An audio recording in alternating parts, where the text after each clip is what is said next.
This program is brought to you by Hungry Jack's and Bunnings Warehouse.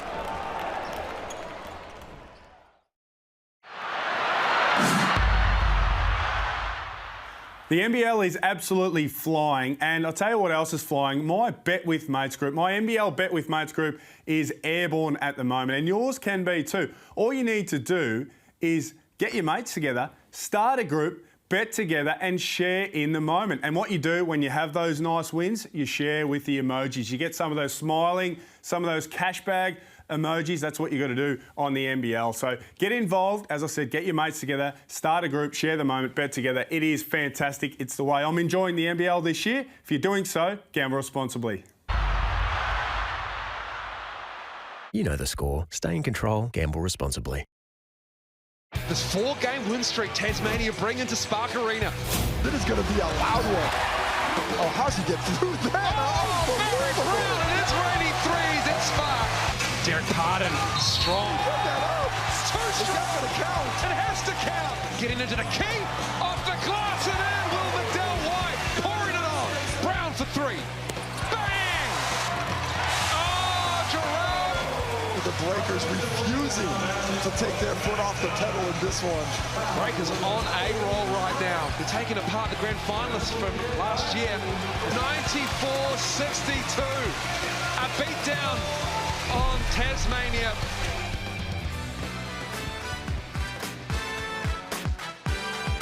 Welcome to Launceston, Tasmania. It's a top 4 clash between the JackJumpers and the New Zealand Breakers. These teams have met twice so far. The Breakers, well, they've got the wood 2-0 on the JackJumpers. But my man, Adam Gibson, both of those games have been in enemy territory for the JackJumpers at Spark Arena in New Zealand. Finally, they get them on their home floor. Is it time for revenge? It is. And we've seen Scott Roth out the front this afternoon, pre-game having his customary stogie. He looks relaxed, the crowd's up and about. It's JackJumpers night. Well, one man who doesn't usually look relaxed is Modi Mayer on the other end. But look at this ladder right now. Now, we all expected the Sydney Kings to be on the top. But New Zealand Breakers second, the JackJumpers fourth. It's a surprise for most. Well, it is, but Modi's got them playing some great basketball. Offensively, they're flying. They've got some guys that can play really good defense, and they're on fire. So second on the ladder, that's great for them. Well, both of these guys. Modi was a guy who copped a little bit when the Breakers were losing, but now he's starting to roll. Well, he is, and like I said, he's got them playing some great basketball. Both ends of the floor, they've got weapons all over. I expect them to maybe go 3-0 against the JackJumpers tonight. Well, speaking of weapons, one man who is back in the lineup for the JackJumpers is their captain, Clint Steindl. Missed the first 10 games of the season, but their sharpshooter and captain is back tonight. Well, no better time than now. The JackJumpers are shooting 23% from the floor, from the three-point line in their 2 games and the 2 losses against New Zealand. So there's no better time to have your three-point shooter back than right now. Well, if you are going to shoot 23% from the three-point line, you need to get rebounds. And one man who's been out for even longer, the big fella, Will Magnay, back in the lineup again tonight at a much-needed time. His last game, February 6th. Almost 280-plus games since Will has last played a game. He's going to be a rebounding machine. No doubt he'll be on minute restrictions. He'll ease his way into the game. But a great inclusion. I couldn't be happy for him to be back out there on the floor. Well, the three-point line's covered. The rebounds are covered for the JackJumpers. The big 3. One man is missing from the 3 Musketeers. It is Milton Doyle. Now, someone is going to have to replace that 15.1 points per game. Who's it going to be? Well, for me, it's Josh Majette. He averages just under 10 points, 5 assists a game. He's the man that has to step up. He's also a great three-point shooter, so I expect him to come out and be aggressive and set a tone for their team with no Milton Doyle. Well, that's the stage set for the JackJumpers. The Breakers on the other end of the floor. Barry Brown Jr. 4 20-point games in a row off the bench, I might add. Very few have done that. 2 people have done that. Sean Long back in 2019 and then Corey Webster back in 2021. He's in great form, MVP form. Hopefully he can have another game and make it 5 in a row with 20 points a game. Well, he started the first 3 games of the season, went out with injury and then started coming off the bench, and that's where we've seen him play his best basketball. With Rayan Rupert, the next star, out of this lineup, do you expect the Breakers to insert him into the starting lineup? Now that Tom Abercrombie's back, I probably expect Tom to start the game. he got options. He could start. As we see there, Tom Abercrombie is going to be the man to start, and you leave Barry Brown coming in off the bench. I tried to set you up there. I saw him walking out. Jarrell Brantley has been dominant up and down the floor for the Breakers. Another guy who likes to light it up against the Jack Jumpers if history has anything to say about it. Well, he does. 13 points. His last game against him was 19 points, 6 rebounds. He scores all over the floor, and he's shooting the ball so well. 50% from the two-point range, 40% from the three, and 76% from foul shots. So he's in great form and shooting the ball really well. I mentioned that he's had success against the Jackies before. What are they going to have to do on the defensive end to slow him down? Well, it's going to be a team effort. Jack McVeigh, Jared Bairstow, hopefully Will Magnay can come in and impact the game and potentially get some block shots as well. Well, the great thing about these Breakers is you stop Brown, you stop Brantley, you've still got that man, Derek Pardon, 15 and 14 against Tassie in round 5. This is an impossible team to stop. Well, he's one of my most underrated players. I think he flies under the radar. He's so solid on both ends of the floor. He rebounds, he blocks shots, and then he finishes and runs the lane so well. So many weapons for the New Zealand Breakers, and that's why they're second on the ladder. Well, we're about to tip it off here in Launceston. Up to Jack Everett, Andrew Gaze, and my man, Leonard Copeland. Thank you very much, Felix. And, of course, one of Tasmania's finest, Adam Gibson. Good to see you. Great to see everyone. Here's the champion starting 5 for the Tasmania Jack Jumpers. Andrew Gaze, Leonard Copeland. Back and looking fresh after a fever break as well, you two. Thank you very much. And Clint Steindl, after all that basketball he's missed, that's coming in straight into the fire. And for the New Zealand Breakers coach, Tom Abercrombie. Absolutely. You know what I love about this team, though? They play well together.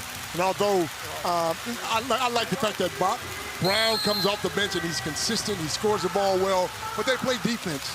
They look like they have fun. It's the ninth, I should say, NBL game at the Silverdome in Launceston. The New Zealand Breakers have played in 7 of the 8 so far. This was one of their unofficial homes away from home during COVID. Krislovic, baby hook to start with, falls short. There's Derek Pardon. Boys spoke about him pre-game. Such a presence inside. Straight away, they run Clint Steindl off some screens, trying to get him going for a man who's playing his first game, and there's just a simple pick and roll. And the easy 2 to start it off for Brantley. And it's down this end of the floor where the Jack Jumpers have had all sorts of problems against the New Zealand Breakers, averaging 81 a game across on the season, but only 63 and a change against. This is the Jet. Picks it off and threw it back into play, but a New Zealand ball. They're 2 losses this season. Just got to get a...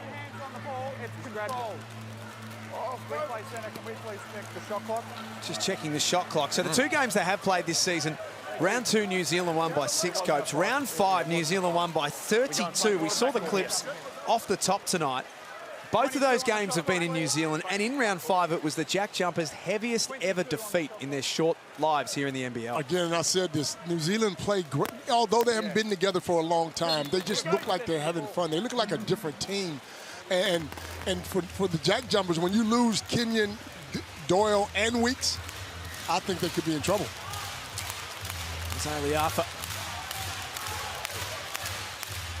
And McDowell White. Shot clock at 7. And the foul called here. Clint Steindl reaching in. Well, it was an interesting one by Steindl, almost like he was trying to foul. I don't know what he was thinking on that occasion. Fresh 14 for New Zealand. They go back to Brantley again from the elbow. They like that little pick and roll, don't they? The 2 best defensive teams in the competition this year. Tasmania, second, conceding 80 points a game. New Zealand, the very best in the competition. They only concede 75 a game after 6 rounds. And McVeigh off the turnaround. That doesn't go either. And if they're the sort of shots you're going to take, it's hard to see how they're going to put too many points on the board. Not a lot of action. We see normally Tasmania, the Jack Jumpers, the way in which they can get through some sets, get into on balls is Brantley's just playing strong, isn't he? Big boy basketball down low and getting to the rim. But New Zealand just really slow things down for Tasmania as far as in the half-court sets, getting it from side to side, getting it through hands. Have a lot of trouble against the Breakers. Jet forced into a tough look. Were you surprised to see Steindl start? I was. First game of the season. But I guess when you're missing so many, perhaps they figure, well, just get him out there, get him involved. He's an experienced guy. It might also be he's had a good week, shot the ball well. They know they need some scoring, so you get him out there straight away. And it hasn't taken long for Scott Roth to get Will Magnay involved. There he is, the reigning coach of the year. We haven't seen Will Magnay since round 10 of last season. He's missed 32 games with a knee injury. Good job, man. Well, there's some doubt about whether he was shooting or not, and they decided that ultimately he was in the act of shooting. Speaking of missed games, Abercrombie's missed a couple this year as well, so it's good to see him back on the floor. This is only his second game of the season. Had a very serious eye injury. And that's not an area of the body you want to be taking too many chances with. No, for sure. Not at all. A quick start from the Breakers. Tasmania 0 from 4 from the field so far. Every one of their looks has been like that. Hand in the face, mid-range jumper, and that one's out of play. Tough defense, and then you got Abercrombie chasing Steindl. Abercrombie's long, he's athletic, he gets around the screen, and he bother you.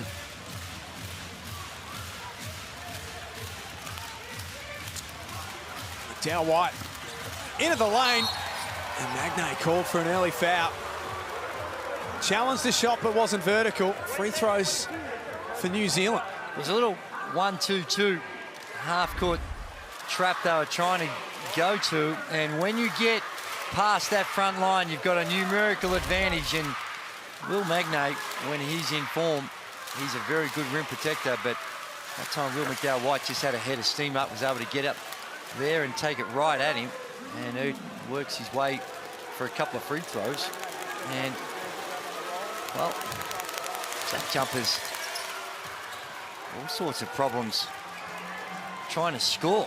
You would imagine, too, Magnay would probably be on minute restrictions as well, seeing he's just coming back. Absolutely. I wonder what that looks like for Clint Steindl as well. Magnay, a little handoff to Majet. He draws a foul, and Tasmania with a chance to score their first points from the free throw line. Well, Majet's the one, I think, that when, I think Gibbo might have mentioned this in the pre-game, with Doyle not available, you start to look at your team and, like we said, only averaging 63 points against the Breakers. You think, where are your points going to come from? And certainly Majet is the one that has the capacity to get it going. And although relatively inexperienced, guys like Sean McDonald coming off the bench, only averaging almost 6 points a game, but he also has the capacity to get things going. You still got Kelly as well, who can score. Oh, my word. He probably should see plenty of time tonight with Doyle being out. Maybe an extra chance for Isaac White, who we haven't seen a lot of so far this season, but has shown with the Illawarra Hawks previously, can get hot quick. Magnay blocks the shot. That's what he does. Of Derek Pardon. That'll never get old, seeing Will Magnay protect the rim.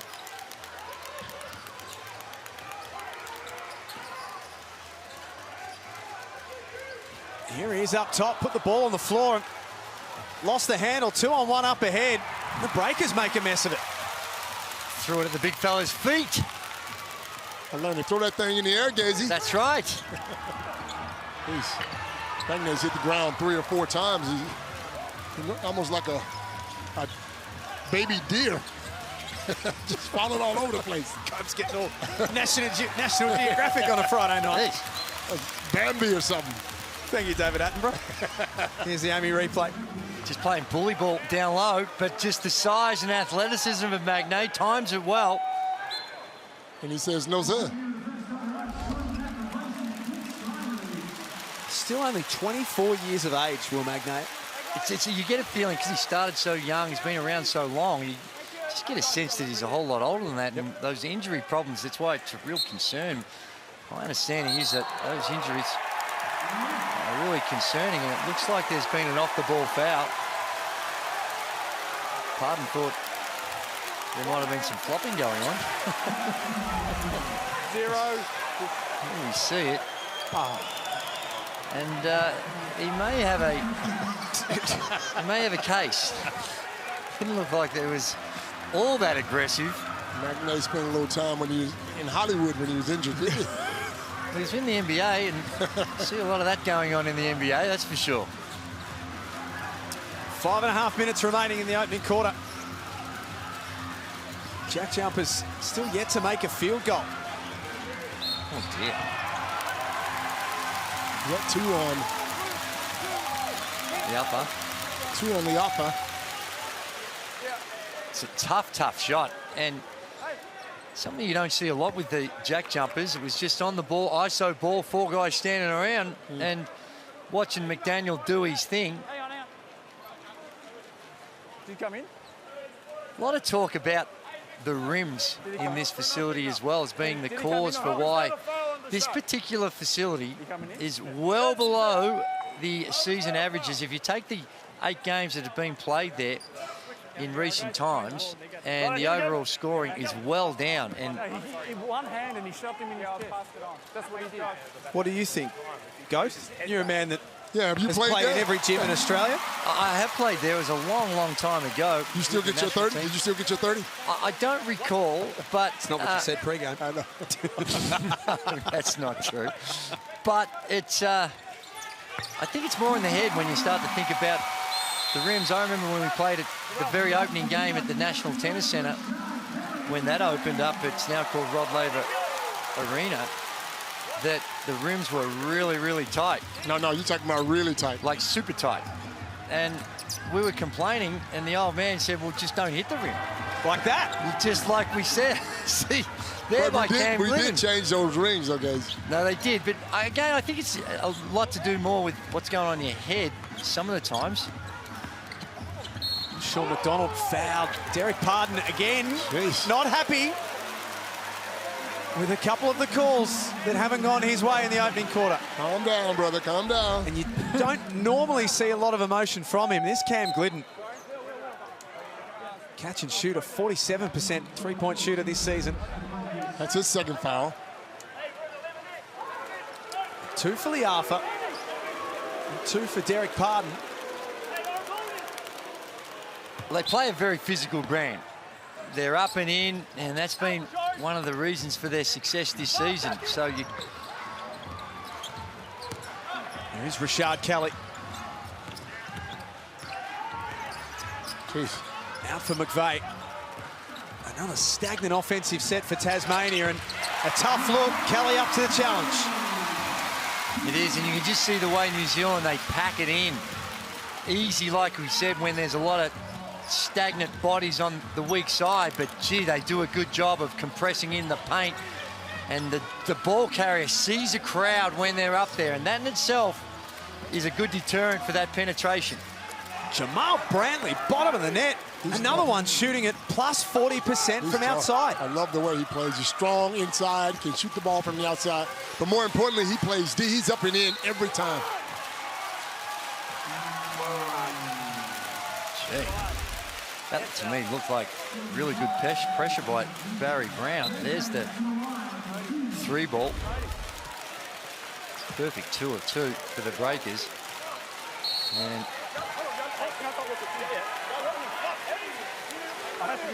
Barry Brown not happy. Derek Pardon not happy.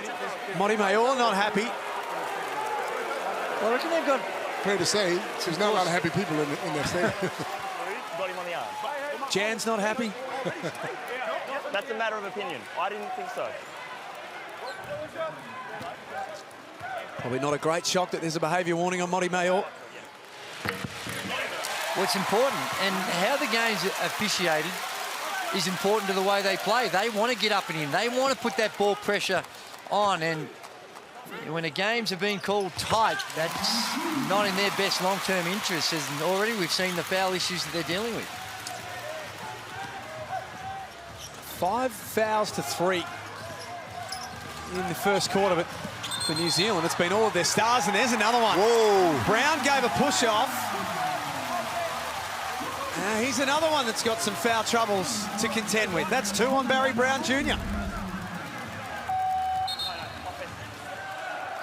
Thoughts? Well, it was well sold by Sean McDonald, and anytime you lift that arm, it's hard because there is contact there, and you're feeling the contact, and it's not like he extended it a long way, but still gets called for the offense. You can understand why the officials may call it, but just got to kick that arm in. 6-point lead to the Breakers. Felix von Hoff before the game caught up with the returning captain of the JackJumpers, Clint Steindl. Clint, you've sat out the first 10 games of the season. How does it feel to finally get back in front of the Tasmanian faithful and back with your boys on court? I can't wait, mate. Yeah, it's been, I guess, a long period here where I've been just being able to sit back and watch. But best part is I get to go out there, run around, fly around with the fellas, and do what I do. And yeah, I mean, I'll tell you what, I'm going to love being out there. I'm sure you will. And the Silverdome, we're not at My State Bank Arena, a bit of a different thing. It's a tough place for shooters to play. Are you a little bit daunted by the previous history of this place? No, not at all, mate. I've had some okay games in here, and I mean, I'm going to go out there, create space for my teammates. The ball's going to find me. I'm going to let it fly, whether it goes in or not. The next one's going up as well. So now the Breakers for you guys, this is the 3rd time you played them this year. Is there any changes, any obvious changes you've needed to make since the last 2 times you've played? Well, they've definitely shown they're going to match our physicality. We have to try and take that to another level and get them to adjust again. But yeah, we're going to be aggressive. Nothing's really going to change too much. We're going to be aggressive in on balls, and we're going to try and make different guys make different plays. So yeah, we're going to be solid with what we're doing. You're 5-5 at the moment. Are you going to be better with the captain, Clint Steindl, on the floor? I hope so, man. I hope so. I know you will. Thank you.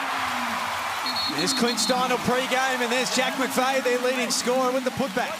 Well, they did everything right that time, the Breakers. You saw the rotation, and they were there, and they close out, and just really good defense that goes unrewarded with that second shot.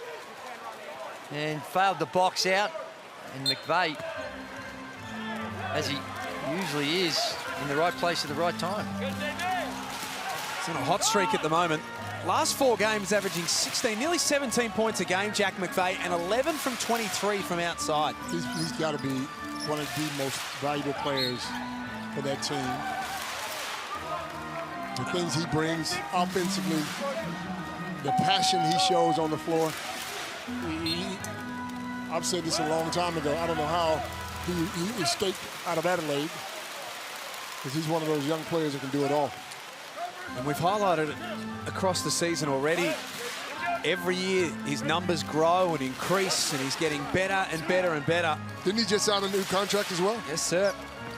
3-year deal for Jack McVeigh. There's a lot of money in Tasmania. They're signing everybody now. There's Tasmania now called for a couple of quick fouls. The way this game's been officiated so far, Statman does a lot, but he might have to just check the records for the longest game in the history of the NBL, because you got been, somewhere else you got to be? Or? No, I don't, but it's been called very tightly. You got some supper plans? Or? Not at all. Not at all, but you might run out of players. You worried about the nightclub closing or something, Daisy? I can get you in there, pal. Don't worry about it. I know Felix is going to be very, very keen just to explore what's going on. And it's going to be a rude awakening for Felix, I think, post-game. When he gets into the cab and heads into town, and everything's closed. Not a great deal going on. Burgers are on the line. Oh, second one counts. 5-point lead to New Zealand. Second on the table, the Breakers, 6 wins and 3 losses. Their biggest loss was by 22 in round 4. Kelly takes it inside and draws a foul. Is that 3 on Parton? That is now a significant problem.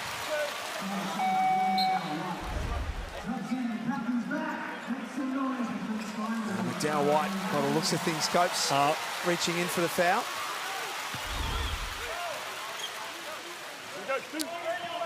So free throws to come for Tasmania. Now, how cool is this? It's your chance to win the trip of a lifetime to the US. You and a mate could meet Shaquille O'Neal. Flights, accom, spending money, it's all included. You just scan that QR code in the corner and you're away.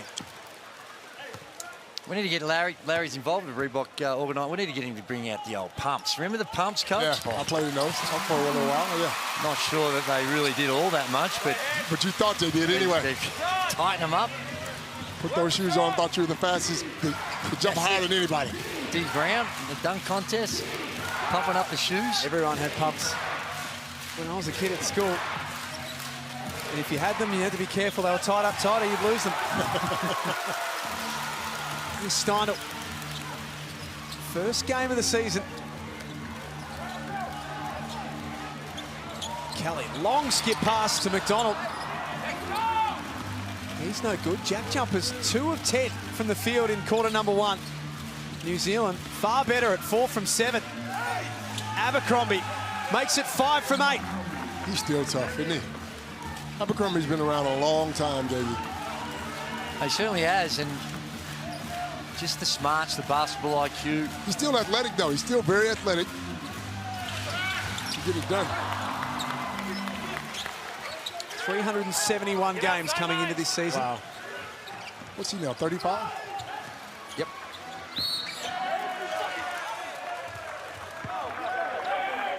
Brown draws contact. Bonus free throws for the Breakers. I get the impression these two teams don't like each other. They play a similar style. They both try to get up and in and be really disruptive on the defensive end. And when you're feeling it both offensively and defensively, it can lead to a little agitation out there. And nothing wrong with it. Nothing wrong with it. Absolutely. And these are hard games to officiate when you've got two teams that play the way these two do. With so much going on. So much contact at every possession. A lot of ball pressure, a lot of hands trying to put that ball pressure on. And so far, you've got to adjust. You've got to adjust the way that... Yeah, the players have to adjust. Yeah. Absolutely. Pardon, Brown Jr. and Liafa with 2 fouls each. Turnover, Tasmania.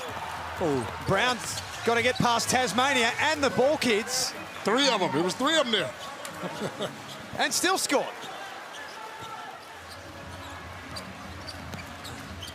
Got things back to a more comfortable 8-point lead, although short-lived. McDonald found backdoor. And setting up those type of opportunities, when you've got a team that's up and in and trying to get in the lanes like that, trying to set up more opportunities to get expose some backdoor cut options can help loosen up the defense as well. And teams don't do that enough, do they? A wild one from Derek Pardon. 0 from 2 to start the game. And the Jet goes exploring, looks into the corner, and there's McDonald. Challenged by Pardon and said no. Pardon's a brave man on 2 fouls, going after plays like that.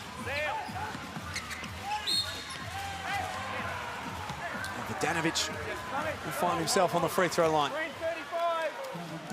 This, as we were mentioning before, they're second on the ladder. They're 6-3 New Zealand.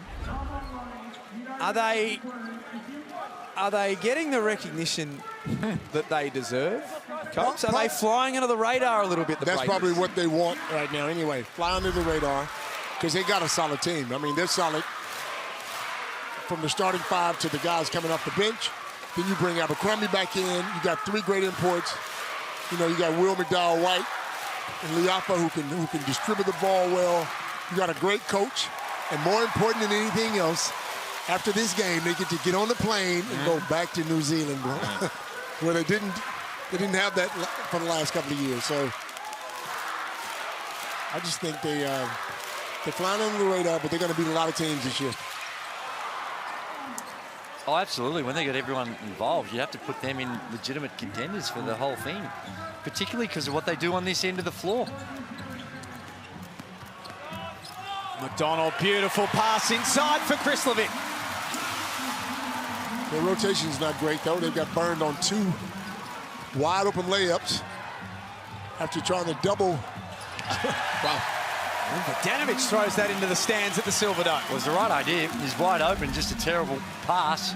That's what you're talking about, Copes. You see the penetration, rotation comes, and then there's no third man help. Yeah, that's right.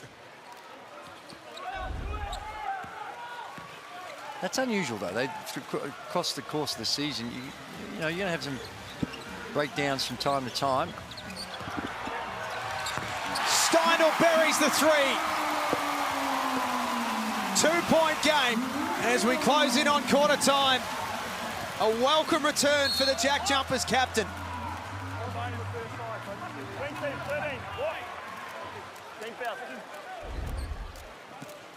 Here it is. This is deep, too. A lot of slipping going on. Guys falling over. Perhaps, I'm not sure if it's a humidity or issues with the floor. Steindl takes advantage of it. Deep three. Nothing like seeing that first ball go in after a long time. That first three, anyway. McDowell White certainly likes this venue. 2021. Had a triple-double at the Silverdome against the Bullets. The only of his career. I reckon he could be the quietest player in the NBL. Remember in Sydney, I had to stick my hand under his nose just to see if he's still breathing sometimes. Hey, bro, you there? Come on, bro. Say something to me. He lets his... But he's a great kid. Hoop and do the talking. He does, but he says nothing, man. They shake him a couple of times. He's only a baby back then. Last play of the quarter. The Jet fouled on the floor, and that's going to result in free throws as well. Well, it's going to be 16 fouls in the quarter across the two teams. So, like I said, that's just a foul. And there's another, even Majet on that one slipped over. So, hopefully we don't have any serious issues going on with what's happening on the floor. And just a bit of a coincidence here that perhaps need to reconsider some You guys are soft. $39 puppies from Big W. Might just be able to maintain the grip. You're going to suggest they need to put the long stops in, Gax. You guys complaining about the floor, you're complaining about the ring. Come on, pals, it's a basketball game. Get on with it. No complaints. It's not complaining, but when people are falling and the stats across the game suggest that the rings are tight, Copes.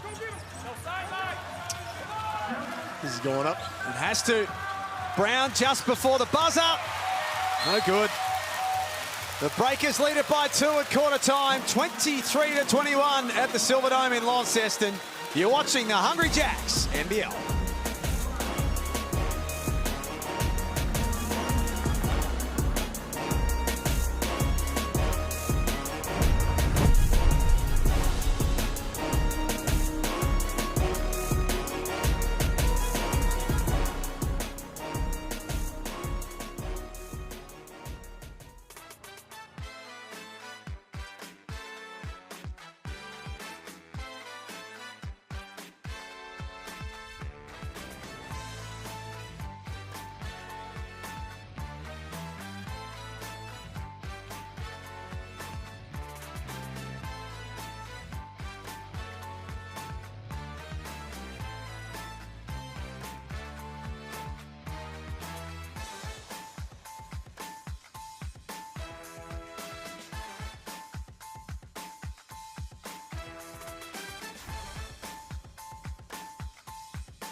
It's quarter time in the Apple Isle. Launceston hosting Friday night basketball between the JackJumpers and the Breakers. And there's Derek Pardon trying to bang in on the returning Will Magnay. Been a fascinating duel between those two. Been a fascinating opening quarter. It's a 2-point lead to the Breakers. 16 fouls called in the opening quarter. It's been all sorts of physical. It certainly has, and already we've had 22 free throws taken between the two of them, and Breakers 9 of 12, and the JackJumpers perfect 10 of 10, so no problems with the rings from the free throw line. One thing that we have noticed, and both teams remembering the scout from last season, only 6 3-point attempts combined in the opening quarter. We saw that last year, that teams tend to put the 3-ball away a little bit when they play in Launceston. Brown blocked by Brown. Brown blocked by Brown. That's right, and the JackJumpers, they're actually second in 3-point field goal attempts, and New Zealand Breakers, we see another sloppy turnover, being able to hold this JackJumpers team to only 3 3-point field goal attempts, so really taking that part of their game away. There's Walter Brown, 19 years of age, out of Canterbury, New Zealand, one of the best young players in the New Zealand National Basketball League. Only his 3rd game here in the Hungry Jacks NBL. He's made of all the right stuff. Brantley long. He's knocked out of bounds. Let's get courtside to Felix von Hoff. Yeah, Modi in that quarter time huddle was pretty confident, saying let the JackJumpers bring on the press, because they want to get trapped and then kick it over to the cross-court pass and then be able to get into that 2-on-1. You got Barry Brown, you got Jarrell Brantley going downhill, so they're welcoming the press right now from the JackJumpers. Felix von Hoff courtside alongside the legend of Launceston, Adam Gibson, tonight. All sorts of ticker tape parades and limos picking up Gibbo when he arrived today. I was going to say, he felt like the president down there today, didn't he? 2 more for Brantley off the window. He's got 9 of their 25. He's just so strong down low, man. If I'm New Zealand, I'm posting him up every second time down the court. Nice response from Sam McDaniel.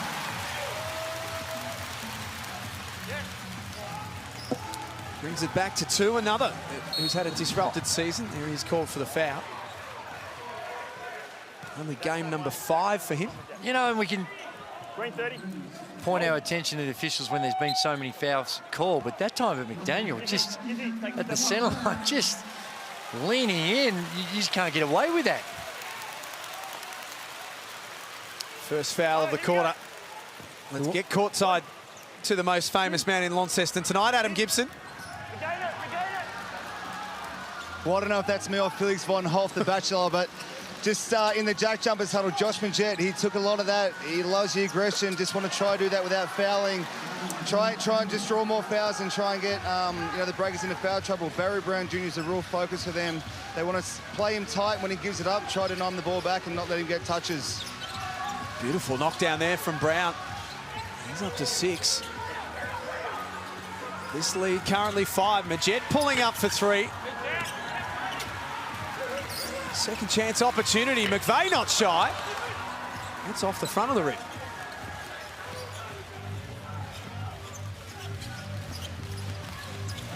JackJumpers 1 of 5 from deep. The Breakers 3 of 4. And Jarrell Brantley copes. I get the sense that you like the way he goes about things. He's strong. He plays. He's smart. He shares the ball. He can shoot it from outside. And more importantly, and he plays great defense. But more importantly, he's so strong on that box, I'm trying to get him the ball down low as much as I can. Speaking of Jarrell Brantley, before the game this afternoon, Adam Gibson caught up with the South Carolina native. Jarrell, we just had the FIBA break. Good chance to freshen up the body. Yes, sir. It was definitely good, you know, just to get a restart. It's been fun with the team, get back to practice, get going, so. And a great chance for the team to be able to work on some things with a 10, 11-day break.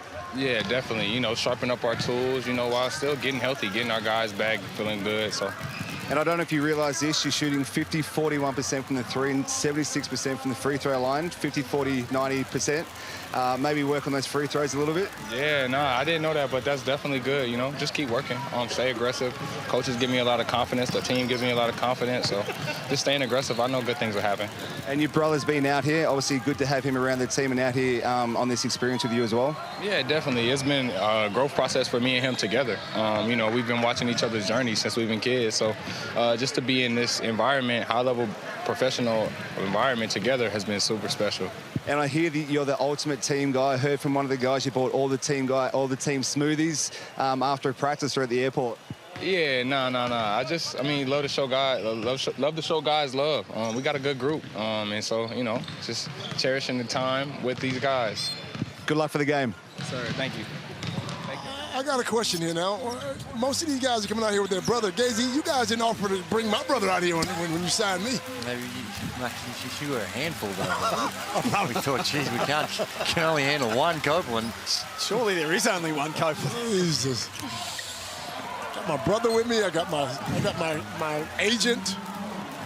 No one bought me a smoothie. What's going on? Has Gazy ever bought you a smoothie? Come on, bro. Come on, man. 30 years of friendship? Come on. You open that wallet. You see moss and receipts. What's a wallet? Yes, what's a wallet? It's the Amy replay. Oh, there's a inadvertent falcon and off the floor. Two big fellas going at it. And helping each other up. Good to see. Monty Mayor animated on the sidelines as always, but he's a much different coach as a head coach, isn't he? Remember when he first got out here? I thought he could have been one of the nuttiest coaches I'd ever seen. Running around. Almost had to chain him to the bench at one stage. I think the referees told him, hey, that's enough. But he's calmed down. He's a great coach. He gets along with his players. He encourages those guys to do what they have to do. But, yeah, he's certainly a different coach as a head coach. And still young coach. Only 37, Monty Mayor. He's the 9th coach in New Zealand Breakers history. Oh. By the look of that exchange, certainly not going to shy away from holding one of his better, if not his best player, accountable. Two little interaction as they go off. Nobody not happy with some of the action that he saw. Here's Isaac White in for his first minutes, guarding Liafa through the lob for Pardon. Couldn't close the lid on it. And it's knocked out of bounds. Last touch by McDaniel. Nice defensive play from Abercrombie.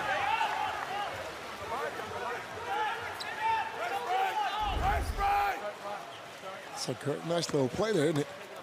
Good pass, but that's always tough when you got Magnay in that situation retreating. Good size and athleticism. Liafa walks into a three. Long rebound out for McDowell White, and they can reset. There's Liafa open again. Makes the adjustment and buries it. Well, he's not going to shy away from it. He's out there and he's more than happy to let it fly. This time the Jet can't get an easy one to go. 6-point lead. The biggest lead of the game has been 8 New Zealand.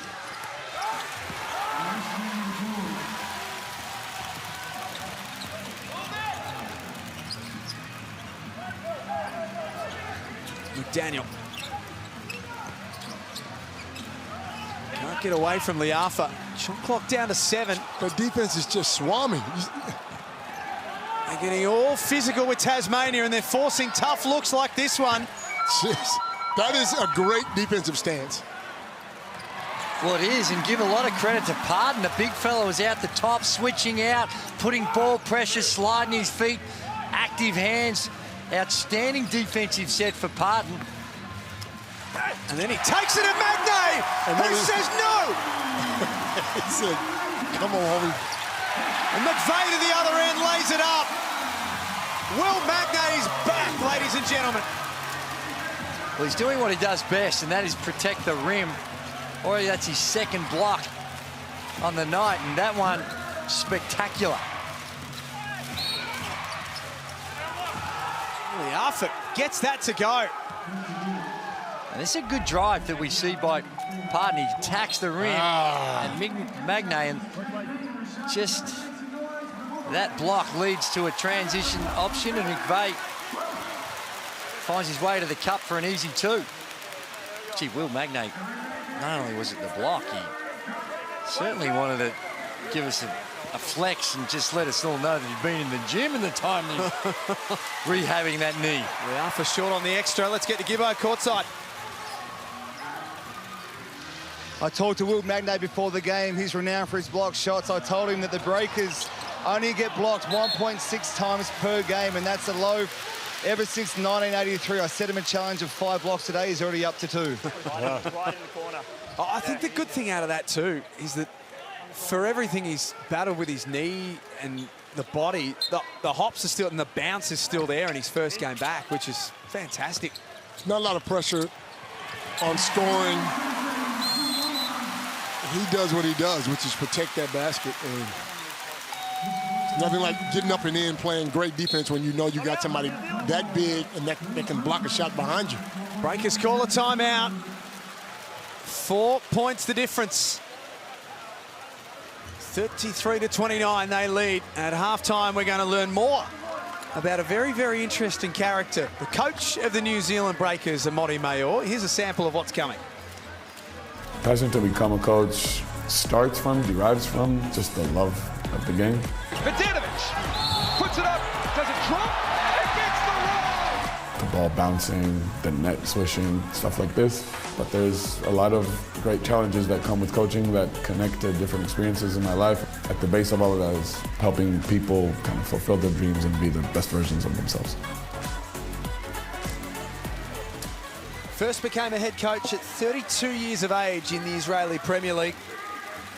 He's worked very closely with Dan Shamir, was an assistant for the last 3 years under him with the Breakers, now getting his first opportunity here in the NBL and doing very small well. Sample size, but so far so good. Very well. And for an international coach, it's a good transition to make, to spend some time as an assistant, learning the system, learning the culture, and of course, most importantly, learning about the players. And that makes that step up to that head coaching role a whole lot easier than just coming in cold. So he's made the most of it under difficult circumstances too. When you're on the road, and I guess there's pros and cons to that. He would have learned a lot about the personalities of a lot of these players that have been there the last couple of seasons and knows what buttons to push. Interesting here in the preseason. So many of the players that re-signed or joined the team from within the NBL, like Liafa, like Cam Glidden, all spoke about wanting to play under Modi Mayor. So his reputation is building fast. Brown Jr. airborne, doesn't get it to go. We haven't spoken a lot about the Frenchman, your guy, Gazy. Repair, that's a setback. He looked as more advanced. If you go back to Ousmane Dieng. What's the other one that was there last year? Hugo Masson, who got the draft pick and was the last pick, but Repair, I think across the course of the season, hopefully we get to see him, but like I said, he looked at the same stage, a little bit more advanced as someone like Ousmane Dieng, who was drafted by OKC, so he's got a really bright future. Repair. Tough decision as well, Gazy. If he's out 5, 6, 7 games as an agent, do you want him playing or do you want him? I don't know if he's done enough just yet to show. You're only going the advice of what you're getting from feedback you get from NBA teams and whether they how high they think he can go. If you're guaranteed that lottery pick or even, you know, mid to late first round, then yeah, there's an excuse to perhaps put the player on ice. But so you think he needs to come back, show some more? I'd like to think so, and I'd like to think that he could further enhance what we've seen. He's only going to enhance his reputation if he can play at that level. 33-31. Breakers leading by 2. There's a lot of big feelings between both of these teams. A bit of frustration from both teams starting to set in as well. It's been an enormous week here in the Hungry Jacks NBL, and an enormous week in the life of Isaac Humphries, someone who we admired greatly prior for so much that he's been able to do for the game. But our admiration has grown even further for just an incredible young man, showing strength, showing courage. And the word inspiration is not something that we use lightly, but I think it's very appropriate when it comes to Isaac in this week. Absolutely. One of the bravest men I know. I mean, and we got to spend a lot of time with him when he was in Sydney. And just a nice, gentle guy who can play, who loves to play the game. You know what I mean? And he was a bit quiet until I got to get to know him. But man, that speech the other day had me in tears. You know, and it's just it is what it is. But all the adjectives they use, brave, courageous, all those things is absolutely spot on. But he's hoping for the day that comes around real soon where this is not even an issue, that it's not even doesn't even cause a ripple, and we just move on. But he's done a lot, and it's going to help the lives of many, I suspect.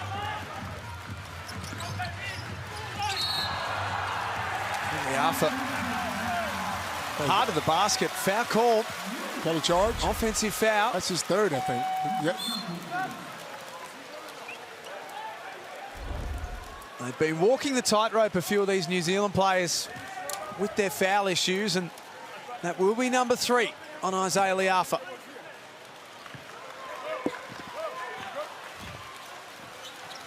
And he's still out there. I'm pulling him off straight away.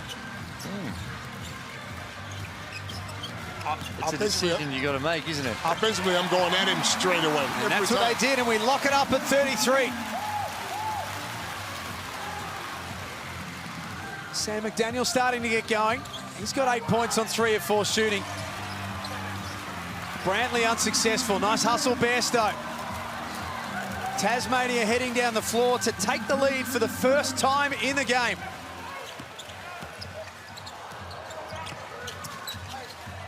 McVeigh strip, nice hands, Liafa. Did well not to give away a 4th foul. And come up with a result. Brantley feet set. He's no good. 4 of 9 from deep today, New Zealand. Not a great 3-point shooting team as a rule. 8th in the competition in percentage. Kelly pounces on the loose ball. Tasmania in front. And that's what they do. They fight. They battle. Whatever needs to be done, they find a way. They've scored the last 6, the JackJumpers. Pardon, offensive rebound. Oh, that's an offensive foul straight away. And that's number 3 on him now too. He threw the elbow on that one.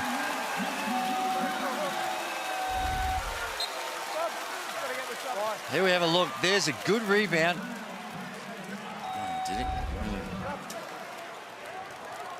In real time, it did look like there was an extension, but on that replay, wasn't a whole lot in it. And picks up his 3rd. He will sit down with Isaiah Liafa. With thanks to Latrobe Financial, we've got $50,000 of guaranteed money to give away this season. You can enter now at nbl.com.au/legends for your chance to win. Every time I'm at home watching TV, all I hear is someone trying to give away $50,000. Tell me how to do it. I'm in there, bro. You can't enter. Terms and conditions, my friend.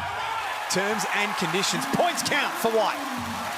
Well, we were lauding New Zealand's defence early on, but since the foul troubles has been in play, they're putting it to the deck and getting to the rim.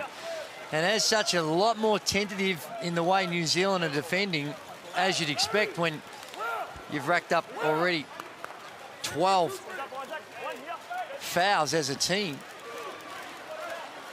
But the ease at which now the JackJumpers, the last few possessions, have showed that they're able to get to the rim and find easy ways to score just by simple penetration, not a lot of sophistication, just spread the floor and get to the rim.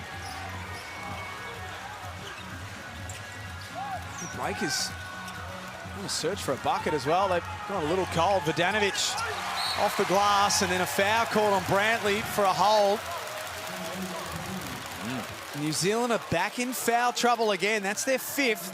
And Bairstow will walk to the other end of the floor to shoot free throws.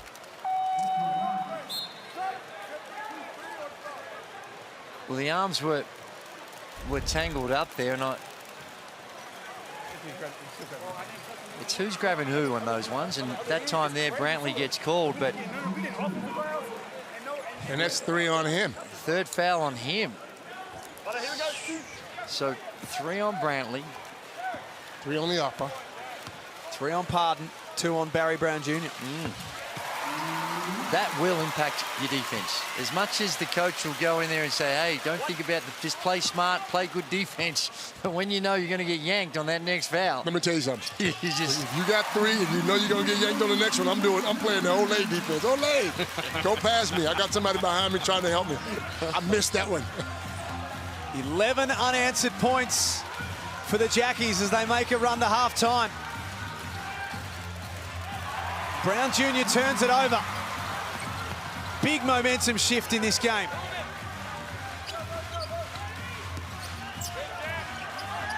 Glidden has his hands full with McVeigh.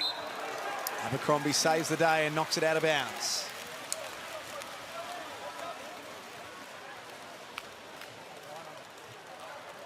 A minute 24 before the main break. Such a pity, isn't it? Such a pity. Not for you, not for me. New Zealand, across the season, have been the best team in defending second quarters. They only concede 17 points in quarter number 2 this season. They're plus 22 in this second term, but it's not going to be the case today. Majet from deep misses everything. Not a great shot. You could have found one better. The way they're playing right now, they're putting the ball to the deck. You got these guys in foul trouble already. So attack the basket. Try to get to the free throw line. And they've done that well.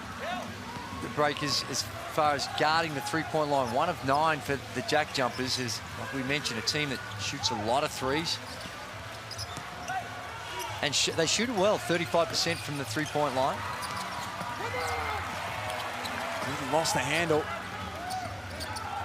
Loose ball fell back out to McDowell White, and they reset. Shot clock at 6. Abercrombie falling away from the basket. Vodanovic tips it back out.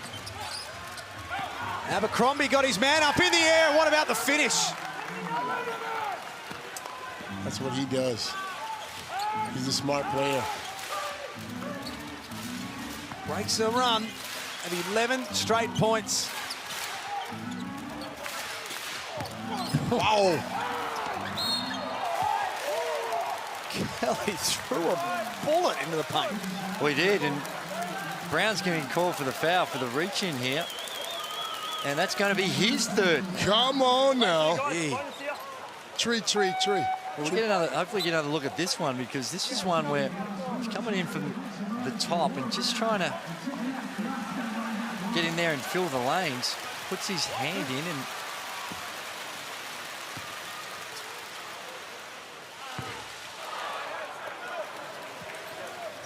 Jack McVeigh always smiling, even when he's shooting free throws, with the game very much up for grabs.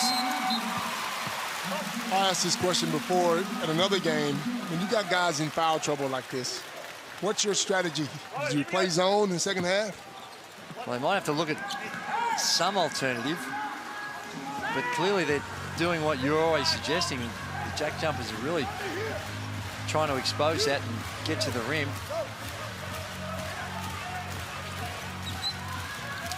6 seconds left before halftime. Brown Jr. gets the whistle that he's after, and just having a chat with a few fans at the Silverdome. Sometimes you can... Asking if anything's open later on. Sometimes you can lose focus. You start worrying about the fouls and worrying about the referees and the fans. He's got to go back to what he does well, which is put that ball in the hole and not worry about it. Maybe this fires him up, who knows?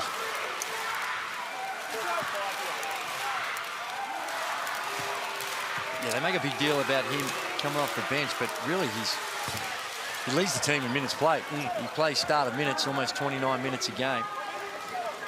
Still nothing like starting, Gage. Still nothing like it, bro. Trust me. I don't think I'd have been happy coming off that bench. Well, I'd rather come off the bench and play 29 minutes a game than start and play 6. Well, we ain't got to worry about either one of those, because that's not going to happen with you. Not going to come off the bench, and you're definitely not going to play 6 minutes. Never.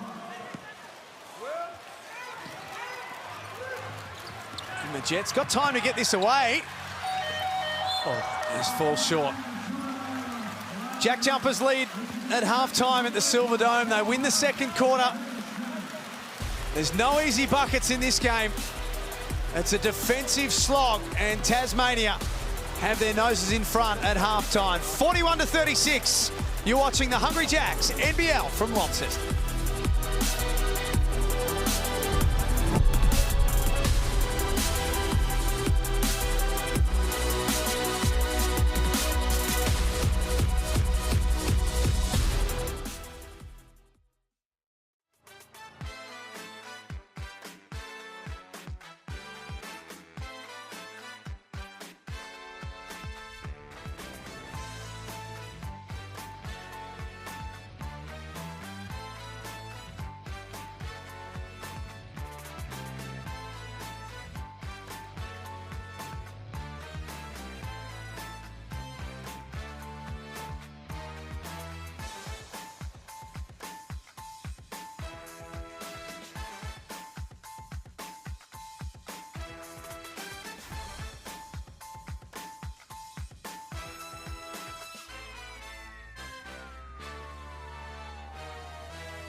January 31st, the last time they won at Spa, 2020. Passion to become a coach derives from just the love of the game. Vidanovic puts it up, does it drop? It gets the roll! The ball bouncing, the net swishing, stuff like this. But there's a lot of great challenges that come with coaching that connect to different experiences in my life and different parts of who I am. The strategy, the leadership, the excitement, the competition. At the base of all of that is helping people kind of fulfill their dreams and be the best versions of themselves. Mody Maor, he's got this team buying into what he is selling. And Mody Maor has done the job here with the New Zealand Breakers. Even though we were away from New Zealand, we played the game in a different kind of style. We have all the excuses in the world, but it doesn't matter. We didn't put it out there on the floor. And as a coach, I want to see a team that does things differently this year. Barry Brown Jr. knocking down a three. So the offseason was a special kind of 2 months for us. It's been 3 years. My daughter was born in New Zealand during COVID, so she never met her grandparents, never met her aunts and her uncle. It was nice for her to see everybody and be surrounded with more people that love her, and it's nice for us to share the experience with our family. For the Breakers to go all the way and win a championship, we will have to demonstrate an elite level on defense. That's where we have the most potential, but it's also where we have the most to grow. A young team usually takes some time to put it together, but I believe we can. Big win for the Breakers. They've entrenched themselves inside the top 4 on the NBL table.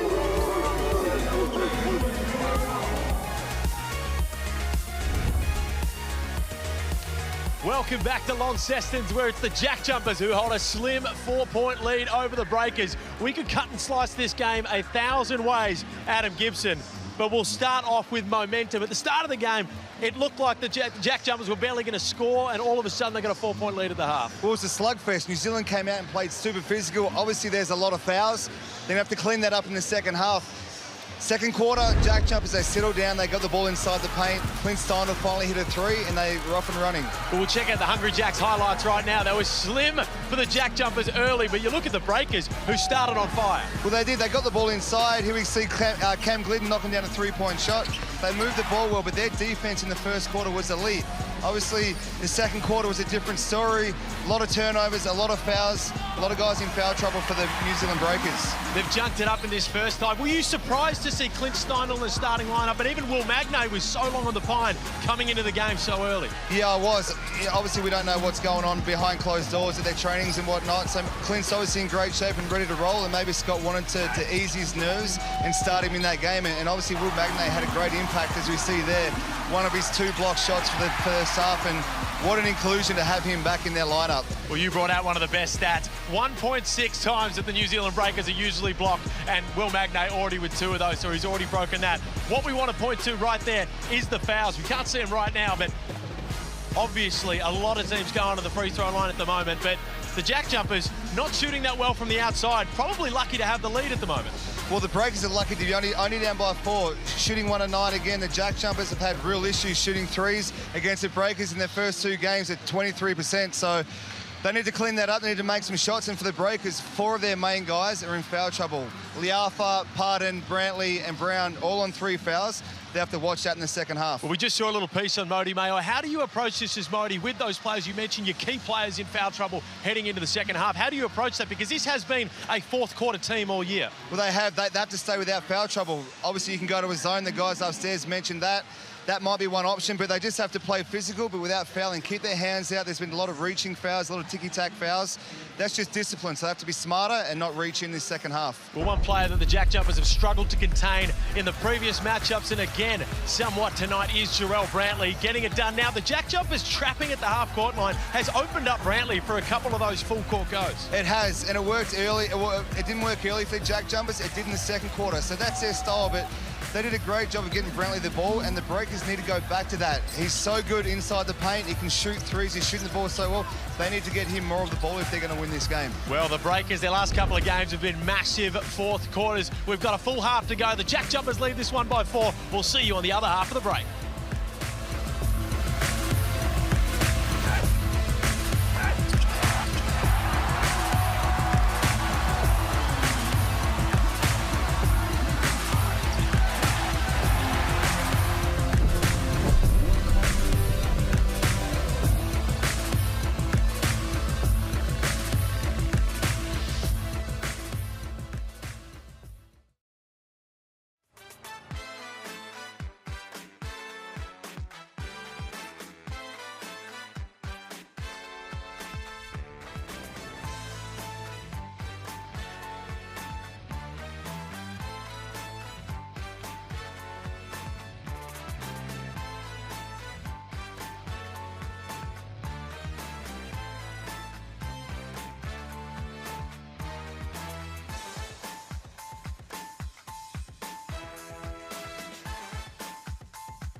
Isn't this absolutely fantastic? This is our $50,000 Latrobe financial competition.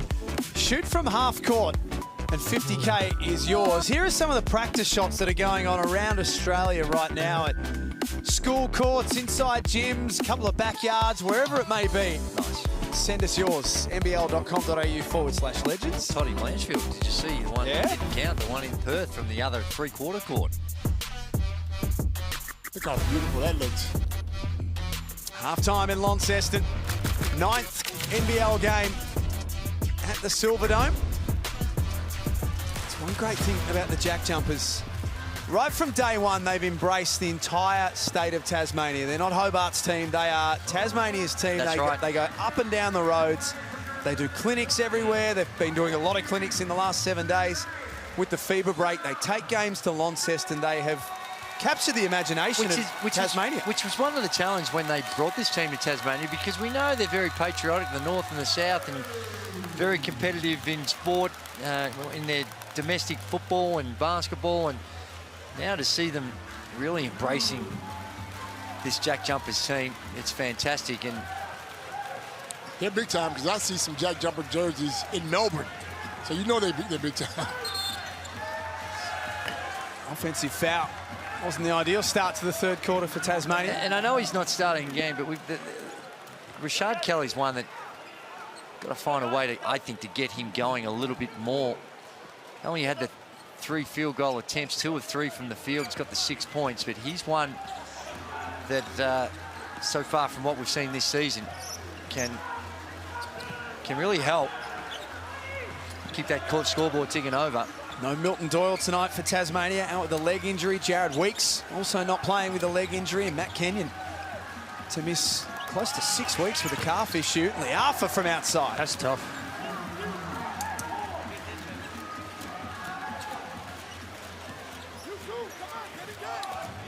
They get it back to 1. Pardon has to be careful here. 3 fouls for Pardon, Brantley, Liafa, and Brown Jr. Oh. Huge balancing act for Modi Mayor and the New Zealand Breakers in this second half. McVeigh with 1 on the shot clock, banks it home. You know, that's one with just a tough finish by McVeigh, but a game for 23 seconds. That was outstanding defense by the New Zealand Breakers. They've come out of this halftime break and not going to back down, clearly, from what we've seen as evidence so far, and be overly concerned about the foul situation. McDaniel picked the pocket of Liafa, takes it to the other end, and oh dear. And that's number 4 on him.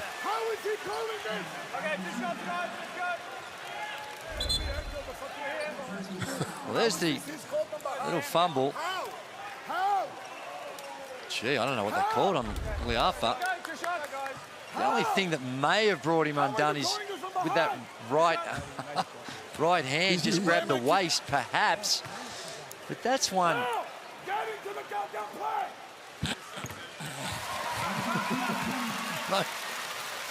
Modi Mayor.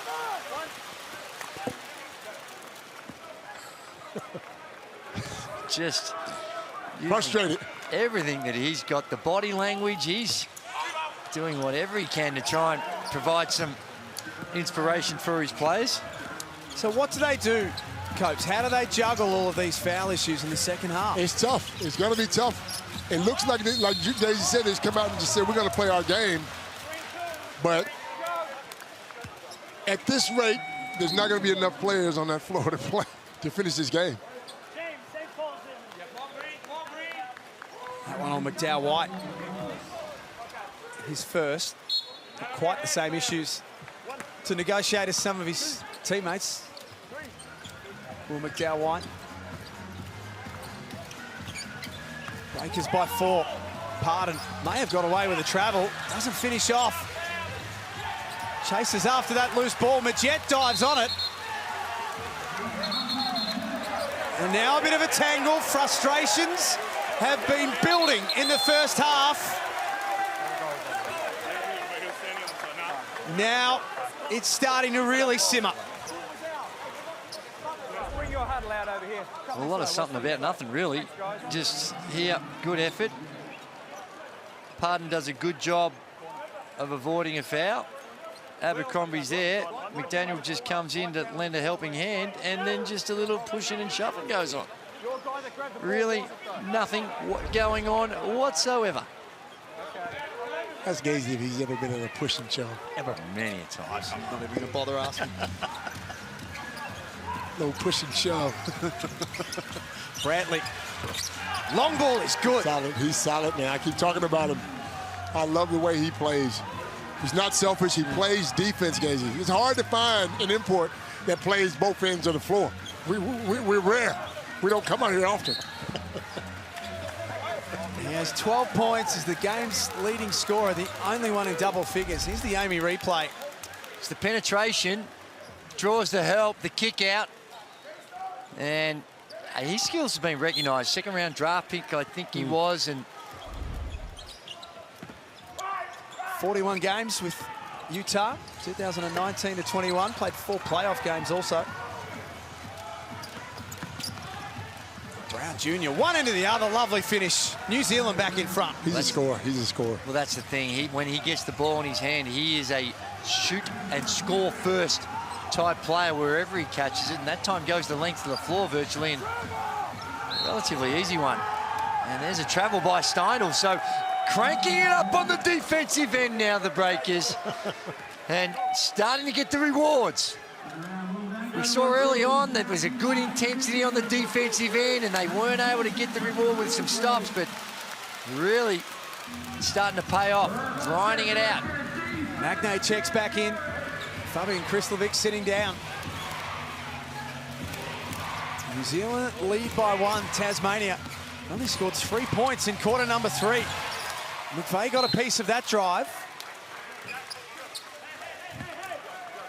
There is Will Magnay, first game since round 10 of last season. I think we need to. He spent a lot of time watching with a knee injury. All season now, we've already called it out. I've been watching the TV. Okay. Would have been half of the out of bounds. Doesn't matter. I'll have to ask. But he shot at the opposite pass. I'll look out for him. Thanks, Glenn. Sorry, I'll have to ask. I'll get back. Here's the other returning Jack Jumper today. There was a delay game called there and a warning given. Yes, is that the right on the shot clock? Not sure what the delay game was for.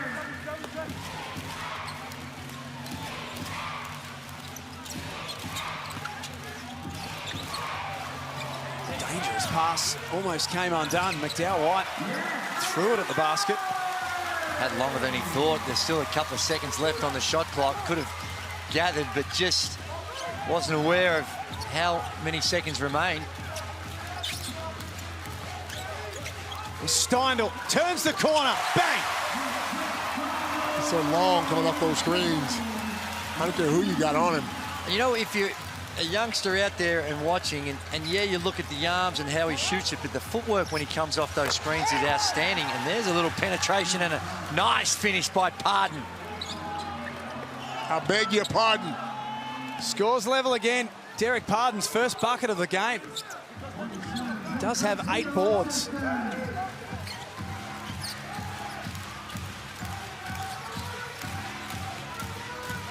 McVeigh trying to get past the long arms of Abercrombie. Good enough to crack the code.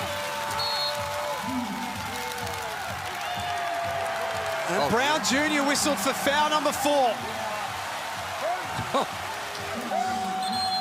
Josh Paget wants it upgraded. And that is now Liafa and Brown Jr. with 4 each. Hang on, wait. New Zealand are trying to look at the vision on the side of the bench there. They may want to query this call.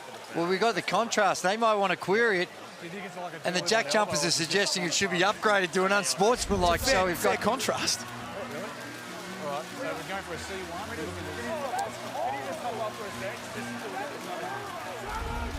What do you think?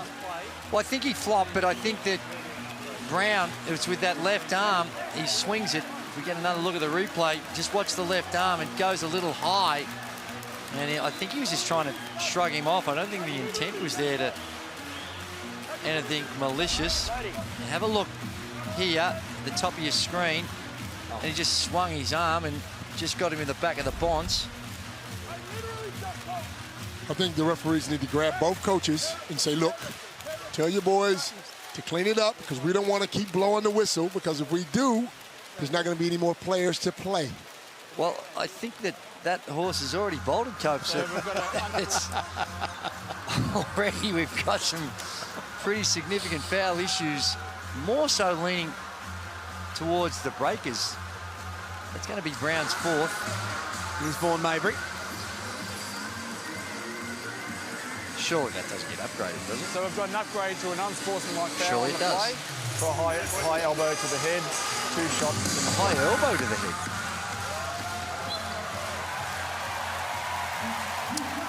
Oh. I'm a little confused, but I don't think Brown's doing himself any circ. No, but he's one of those guys that I think he feeds off this kind of stuff. So you're not going to stop him from going if he gets another chance to play.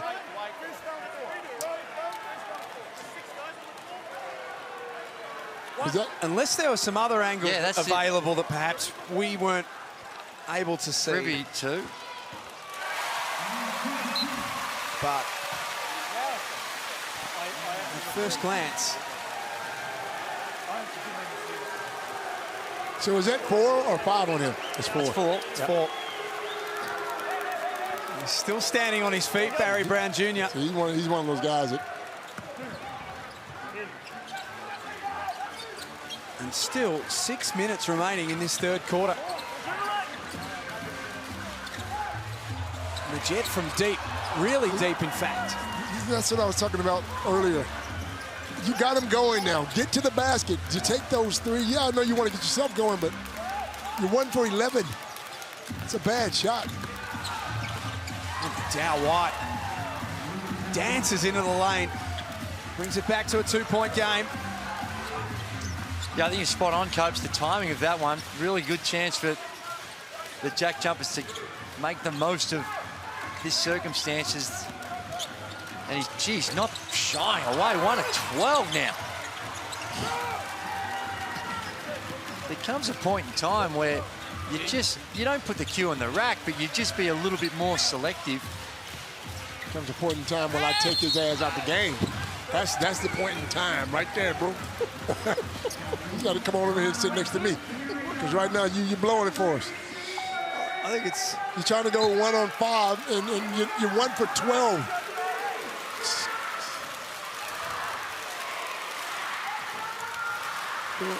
Was he this direct when he was an assistant coach for you, Andrew Gase? Absolutely. Absolutely was. And I think he's got a point. The only issue that you've got is with some of these injuries and what your alternatives are as far as running your team. And Sean McDonald is the one. Now, he's come into the game now as well. He can certainly run the team, distribute the ball, and perhaps provide some different looks. And there's some burgers for everyone in Tasmania. Code word is scream. And that's exactly what they're doing. They're screaming. Burgers for Tassie basketball fans. And the Jet draws a foul on Abercrombie. Let's get courtside to Adam Gibson. Well, Barry Brown Jr. has already fired up the crowd and the cheeseburgers even more so. But, Gazy, I want to ask you a question as a former coach. Would you ever sub in a guy that's got 4 fouls with 5 minutes left in the third quarter as Isaiah Liafa just subs into the game? Well, I think you read the circumstances, and sometimes you just figure that there are moments, and it may only be for a short period of time, where the emotions are high. You get a guy in there that you're trying to find ways to score. So it's really comes down to the circumstances. It's not the norm, that's for sure, because you want to save them for when you might need them the most. But if you make that judgment at this point in time, at this part of the game, then yeah, every now and again you'll gamble with that. Shows a lot of trust in your players as well, though. Who's that man, Liafa? Stepping back for 3. And that's why they subbed him back in, Gibbo, right there. Well, that's true, and he makes it, but you also, look, you got the 2 of them. The 2 guys in the 1 position have both got the 4 fouls, so perhaps you gamble. Will McDowell-White, you see him on the sideline and trying to check in, and it seems like he's got an issue. Looked like he was limping a little bit. So maybe he's hampered and you're left with no other option. The Jet gave up his look for Kelly. Good decision. Best decision all night long. JackJumpers lead by 3, and Rashard Kelly has 9 points on 3 of 5 shooting. And for those who follow the plus-minus, he's got the best in the game. Plus 14, Rashard Kelly, in his time on the floor. That's the presence of Magnay as well. That's the one that 9 times out of 10, you're going to throw that up high rather than looking for the bounce pass. But when you see Magnay in there, you try something a little tougher and forces the turnover, Magnay. And finally, Josh Matet gets one to fall. Now, 2 of 13. He's got the 13 points, 9 of 10 from the free throw line. Alpha couldn't repeat the dose. The Jet and McVeigh into double figures for Tasmania. Brantley, Leartha, Brown Jr. for New Zealand. Kelly over the top of Brantley. That won't go.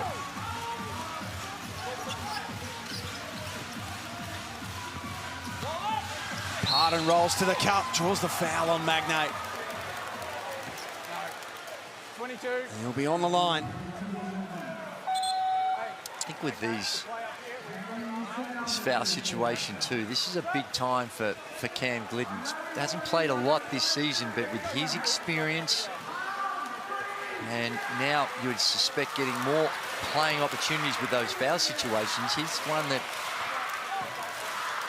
has the capacity to step up and really help his team. Only had the 2 shots, which is definitely not enough for him, the way he shoots the ball. We're seeing him play about 12 minutes a game, Cam Glidden. And there are some early games that probably inflate that number as well. I know there are a few that are surprised to see how little we're seeing of Cam Glidden in this New Zealand rotation.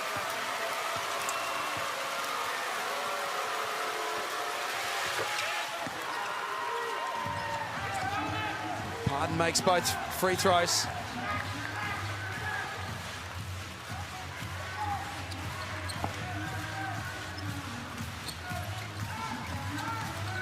Third meeting of the season between these two teams. First time they're playing in Tasmania. They'll do it again on Boxing Day.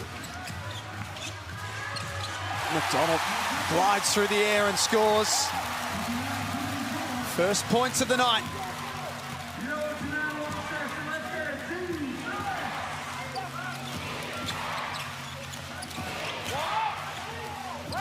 Pardon had nice position in front of Bairstow and back to the free throw line. Copes, something come across my desk during the week.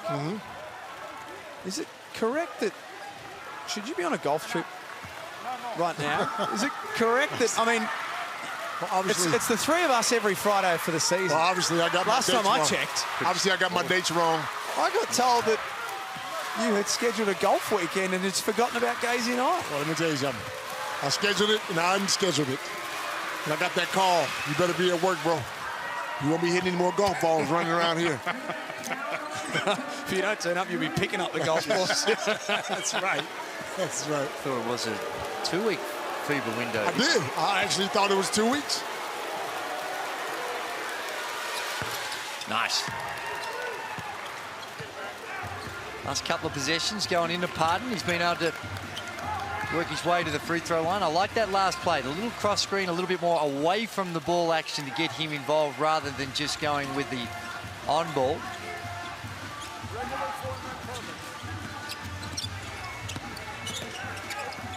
McDonald's pass a little risky.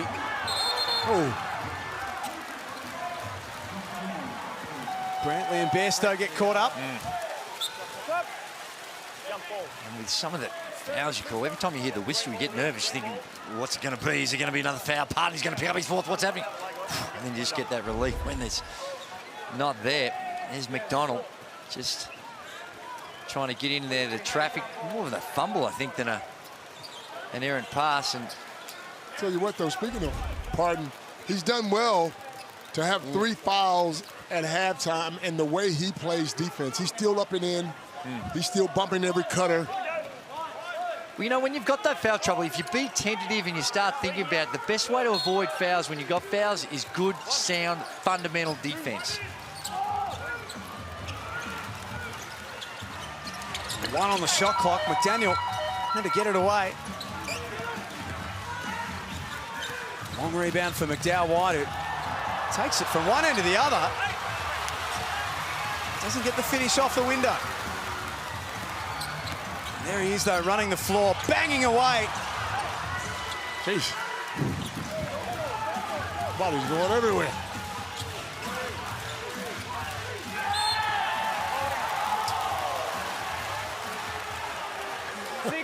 Pardon, get a little sit down. That one on Rashard Kelly. Yeah, Kelly just trying to half front. They're going to Pardon. You can see this the last 4 or 5 minutes, really making a target out of him. And that time with the Kelly just trying to get in front. But when it comes to vehicles, yes, Andrew. Jackie boy, the MG Speak to me. and the little Speak to electric number is something to behold. Are you thinking of buying one? Well, given that petrol's about $78 a litre, the electric one does become a little bit more attractive. And if you're going to get one, why not try and win one? Jumping in the competition here, Jack. That's details are on your screen. I could see you cruising around the streets of Brighton in one of them. Can my golf gloves fit in there? My word. My word. Both of your golf clubs for that golf trip that you need to plan post-season because you're working every Friday night. Every Friday. McDonald with the left hand. He's been tough. He's growing in stature, Sean McDonald.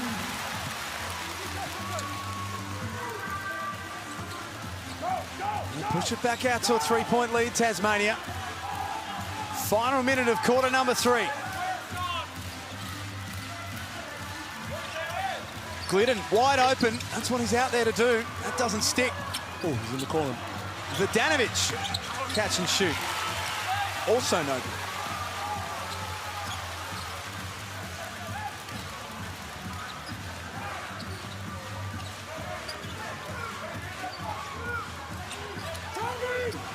Kelly. Shot clock in single numbers. The spin, dumps inside. It'll have to be Bairstow. Shot clock switched off now for New Zealand. One good look.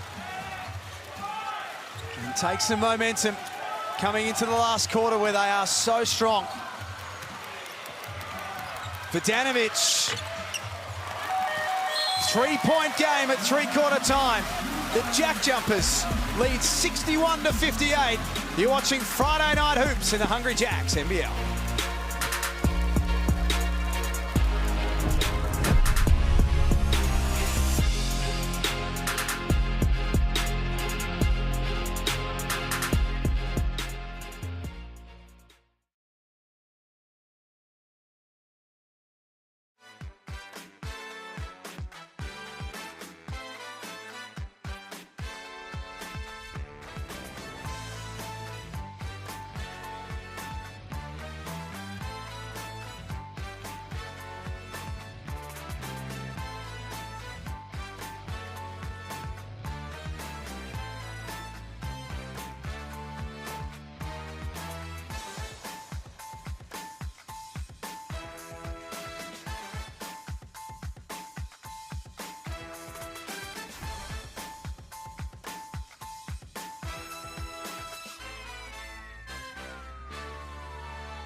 greatest type budget, but Three-quarter time at Launceston, the Silverdome, hosting Tasmania up against New Zealand. 61-58 is the score. New Zealand win that quarter by 2 and trim that margin back to 3 points. They are dealing with all sorts of foul trouble right now. Some of their best players walking the tightrope. Barry Brown, Isaiah Liafa have 4. Derek Pardon and Jarrell Brantley with 3 each. This game very much up for grabs as we get courtside to Adam Gibson. With Scott Roth, he said the first 2 minutes, grit and grind. Lock in, it's going to be high intensity. Their first play shows the confidence he has in Sean McDonald. They're going to run a play for him to come set a back screen, then come off a pin down as Cam Glidden hits a big 3. How's that for a start for New Zealand? Great play. Down screen for Cam coming off. Nothing but the bottom of the net. 10th made 3 of the season for him. Oh, Bairstow flashes to the cup, makes the most of the mismatch. Yeah, real statues on the weak side, just standing there. There was bodies there and weren't able to intimidate or take away that play. Same play.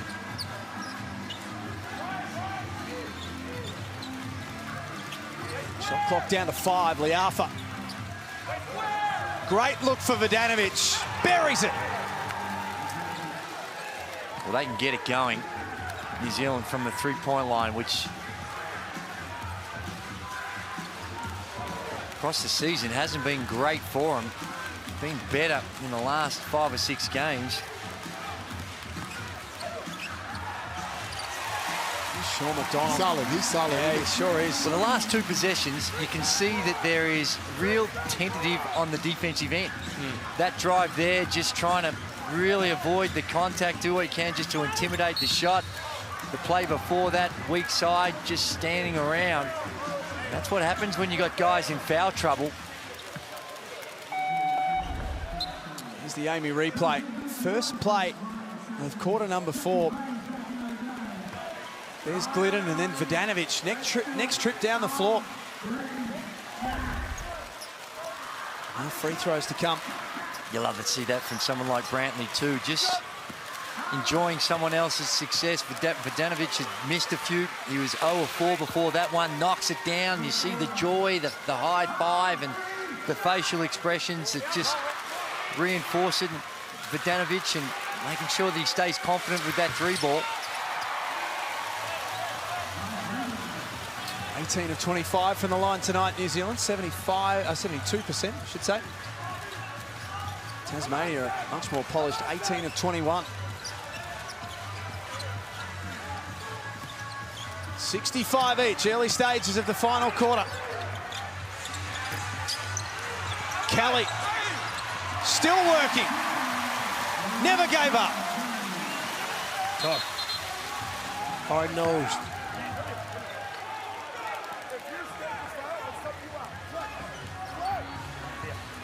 He's a beauty. I love the way Rashard Kelly goes about it.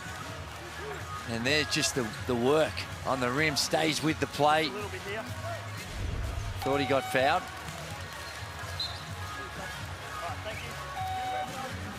Did you get a phone call at 3/4 time, Cubs? Get a little phone call from your man, Corey Homicide. He rung you at 3/4 time. Coach, what are you doing? He just engaged in the game. He's the one. I'm calling the game, bro. Where was he? I guess he was in the toilet watching the guy. I don't know what he was doing. I have no idea. Fascinating. Maybe just assume you're on the golf trip and that you're available to catch up for a bit of after-hours business. Kill me about my little golf trip, won't you? All right. Good move. It's take from Pardon. Here, Magnay have been involved in an absorbing duel.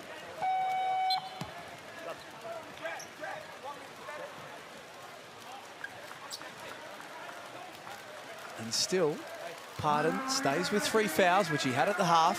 He's done well. Again, with his aggression, and he's up and in on screens.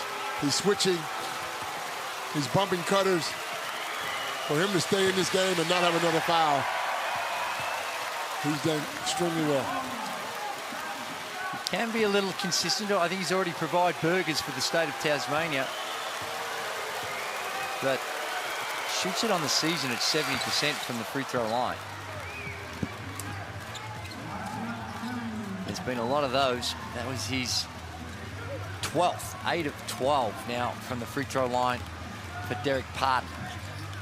4 of their 5 starters in double figures.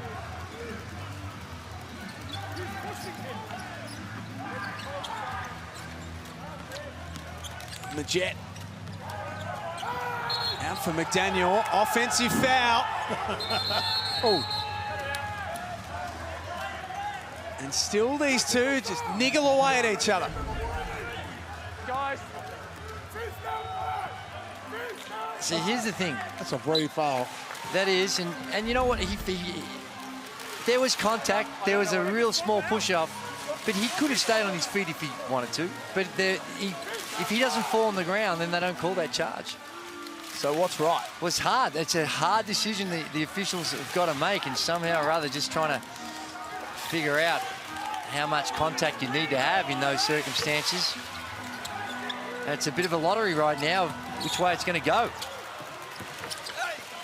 Pardon. No good over the top of Magnate. You do a lot of junior coaching, Drewy. I'm not sure that's what we want to be teaching the next generation, though, is it? If you get hit, go down and get the whistle. No, of course not. No, it's not.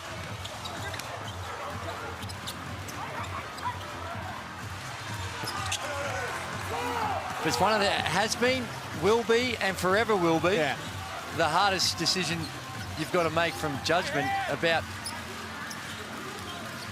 whether there's enough contact for a charge or not. And Brown, my goodness, he's just never going to back away from a shot. And up to 12 points, 4 of 10 for the field. And he's one of those guys at the end of the game, you like the way he goes about it. He really wants the ball in his hands, wants to make big plays. New Zealand back in front. Crucial couple of minutes coming up for both teams. Brantley drags in his 4th rebound.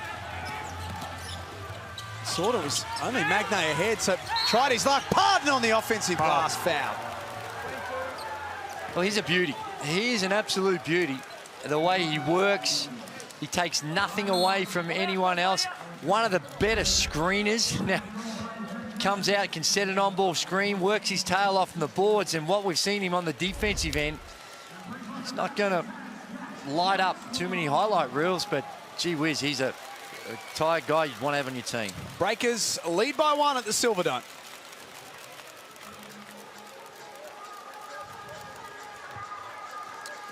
Timeout called, 5:58 remaining. It's been a physical game. There's some tired bodies out there for both teams. Biggest lead for either team in the game, Copes, has been 8. I think that gives you an idea of how close it's been. And I think the team that wins this game is a smart team. The team that comes down, gets a good shot every time, doesn't turn the ball over. If I'm Tassie, I'm going to go at some of these guys that are in foul trouble. That no one wants to get fouled out. No one wants to come out of the game. So put some pressure on them.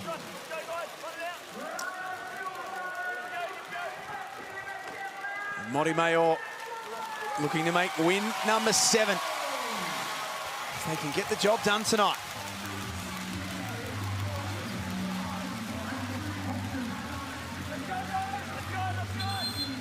The Breakers lead by 1 as they come away from their timeout. Derek Parton will be shooting free throws.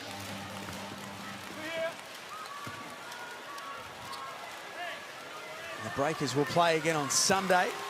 They'll host the Adelaide 36ers. Big weekend for Adelaide, Copes, if they can win both. Absolutely big win. Well, given what they had to deal with, they had some time to regroup over the FIBA window, and losing a player that dominates the ball so much part of your planning after you've already started the season is never easy. But it also can, for some, come as a welcome relief that you gets opportunities, and perhaps you get to share it around a little bit more. Do you look to bring in another import, Gazy? I think they would. Anytime you can, you want to try and get your roster as talented as you possibly can. The bucket won't count. Oh, it's a late call. Majed finally gets to one to fall. 0 of 5. And I think they've called it on Magnay on the screen. He made a late call. Yes, the ball's out of my hands. No, the foul happened way beforehand. The whistle blows. Not when the whistle No, mate. It's a good try, but they've called that on Magnay there. Just, gee, he was low. Legs were wide. Maybe a little too wide, maybe moving slightly. It's hard to tell from that angle. That gets called for the foul. And Will Magnay fouls out with that one. Did not score in 14 minutes in his return game and fouls out. And a couple of big blocks. And that leaves Pardon to dominate this fourth quarter. Wow. Sure, you're right. He's a machine down low. He's hard to guard. The energy he brings, he's smart. He won't take any shots that's not his. McVeigh just with a little clip over the head. Gets called for the foul. And he makes ugly faces too. Well, right now they're doing a really good job of getting in the ball. A lot of post-ups. Also in that diving action on the on-ball creates a real problem. There's Will Magnay. I'm surprised Magnay played as many minutes as he did tonight. It wasn't a lot. For a guy who's been out for 280 days, plus days. 14 and a half minutes. Oh. JackJumpers won't be in action again until next Saturday when they travel to John Cain Arena to play Melbourne.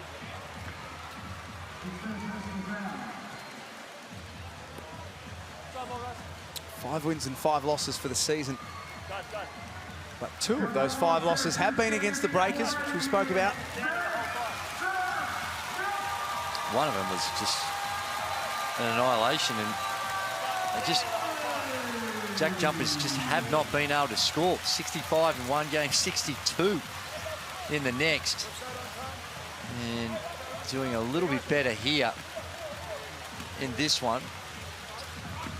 The other thing for them too, Drew, is they've shot the ball 14 of 60 from 3 in the 2 games against New Zealand. Tonight they're 3 of 14, so they're no better.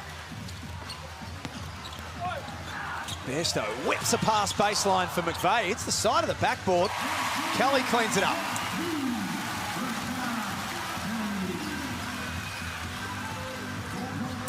And they're within 4.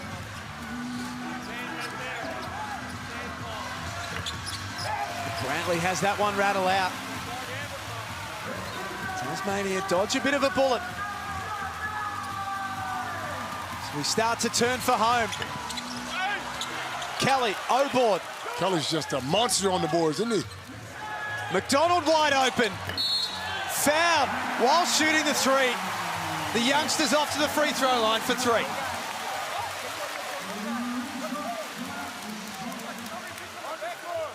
Well, Kelly gets the reward for the work on the boards, and here we see the closeout lands on his foot. He gets called for the foul. That's 4 now on Jarrell Brantley. The thing about that one, it looked like he'd already come down and landed.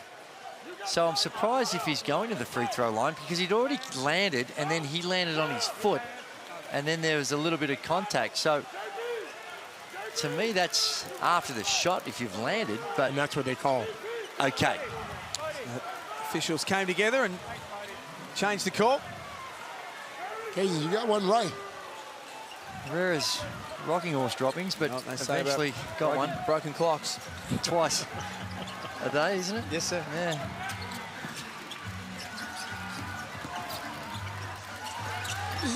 Are you telling me you can't get a better shot than that? Are you can't?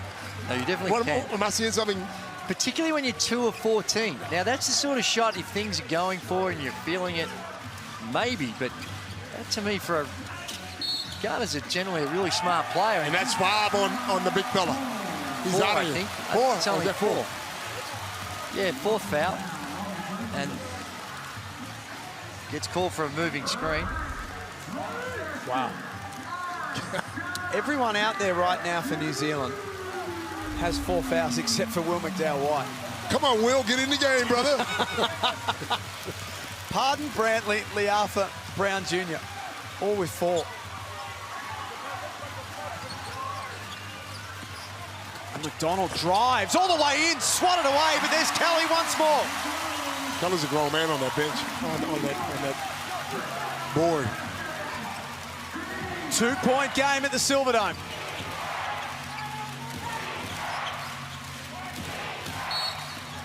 And Sean McDonald picks up foul number 5. His night will be over. He'll be disappointed, a cheap one. Well, you're right, and it's the way he's been playing. He's been important for them. Good penetration, causing the defense to collapse. Been pretty good on the defensive end. Pretty good on the offensive end as well. Checks out with 8 points.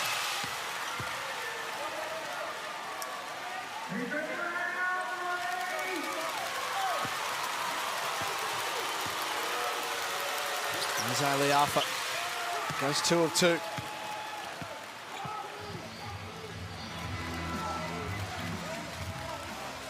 .339 remaining. The Breakers looking to make it 7 wins and 3 losses for the season and to make it 5-1 on the road. That is outstanding basketball. A lot of talk about the Kings and their road record, and rightly so. It's an NBL record. The New Zealand Breakers road record this season, nothing to be sneezed at either. Brown Jr., no-look dime for Pardon. Great pass. Well, how's the way he split it? It was in traffic. They get it out to the open court, and just an elite pass. And good hands by Pardon to catch that one from Barry Brown. Double-double for him, 17 and 10. They're not playing smart basketball. The Apple's got 4. Can you shoot a fall away? McDaniel doesn't get it to go. Brantley hustles after the ball. Another one navigating his way to the end of the game with 4 fouls. Huge stop. Huge. A deep breath for the Breakers. I dare say this is going up. Jeez. And Kelly blocked it. Same thing you've been saying down the other end. Yeah. Bad shot. Said the smartest team's going to win this game, and then in the last couple of plays down the court, both teams have sort of let you down. It's just about slow to a walk, this one now. Yeah, fatigue really looks like it's kicking in, doesn't it? Yep. It's been a grind. Physical nature just wears you down. And that hurts in a big way. He's been tough. He's been real tough. He's been efficient. 5 of 7 from the field, 17 points. And none bigger than that one. Their biggest lead of the game right now, the New Zealand Breakers. They're out by 9 off the back of Isaiah Le'Arthur, knocking down his 4th treble of the night. That's right. He was happy with it as well, and the Breakers are in a good spot with 1:47 remaining. Launceston playing host to Friday night basketball. Fans are loving it. They're trying to rally their charges home. And well, our man Felix von Hoff, we're trying to wonder why he wanted such an early flight today, Copes. He requested to fly at like 8 o'clock this morning.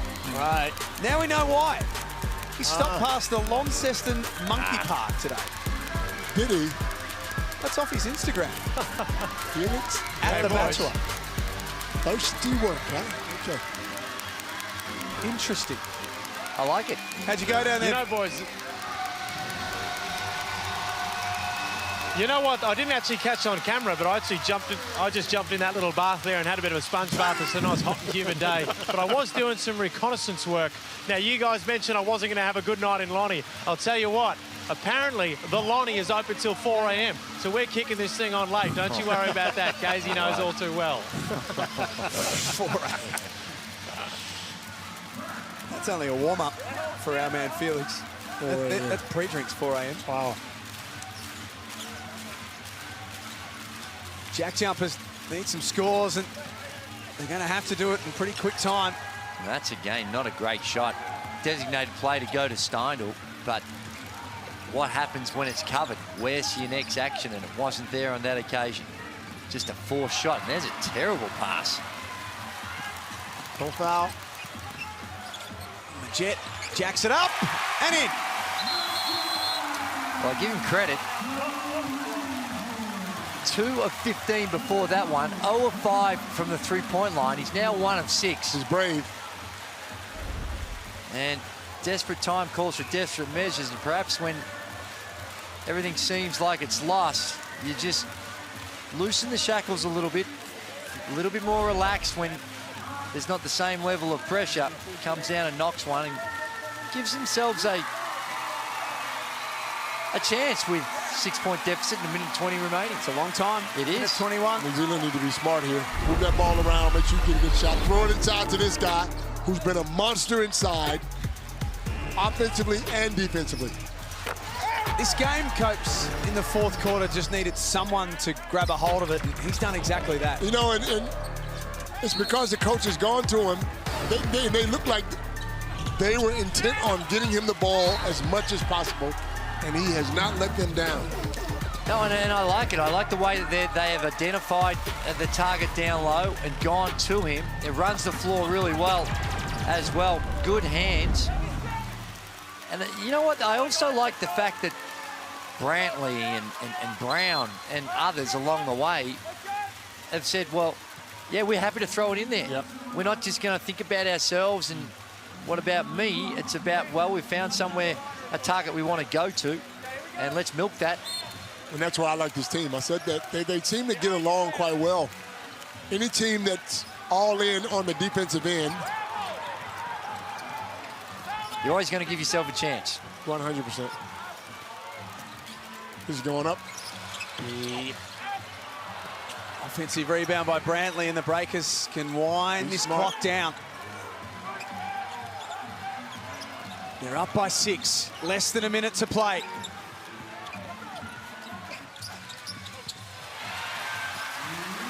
There's a pulse for the JackJumpers. 3-ball here, make it interesting. Steindl in the corner. That's as good a look as you could ask for. Now they'll have to start to play the foul game. It is really good look.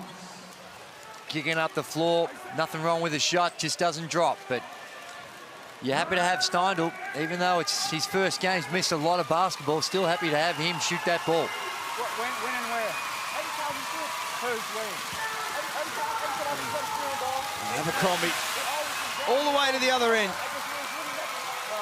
for a couple of free throws.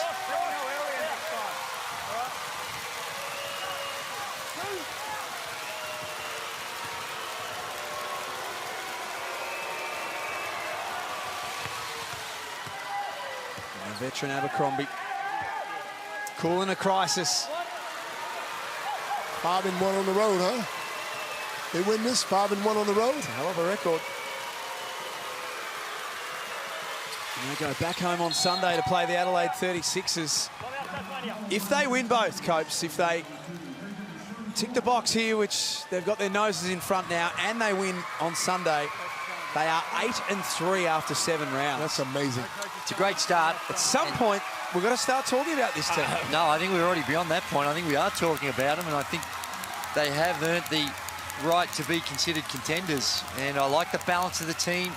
Really love the body language, the way in which they celebrate each other's success, the way they do the little things on the defensive end, and even the intentness when they're here, everyone engaged. It's all going well. right now, and that's what happens when you get wins. Get wins, get those road wins, and start to feel good about yourself, and good things can happen. I love the fact that when the coach is talking, all eyes are on him. Even now, with 44 seconds to go, he's talking and he has the attention of everyone.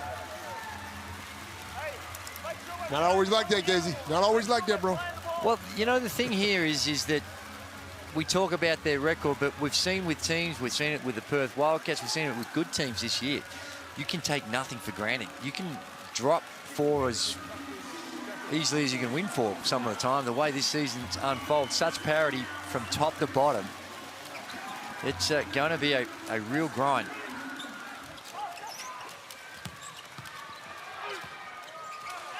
Kelly scores. No, with Doyle being out for the next couple of weeks, I got Kelly in my starting 5. Breakers beat the trap, and they do it comfortably. Pardon upstairs. Late whistle comes.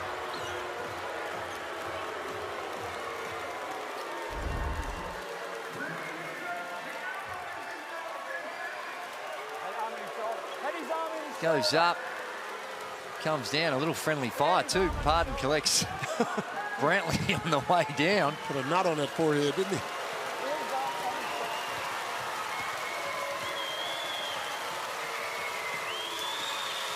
And really, it's been, when you look at the numbers here, both these teams shooting at 39% from the field, but it's the 10 of 26 from the three-point line that's really separated. 4 of 19 for the JackJumpers.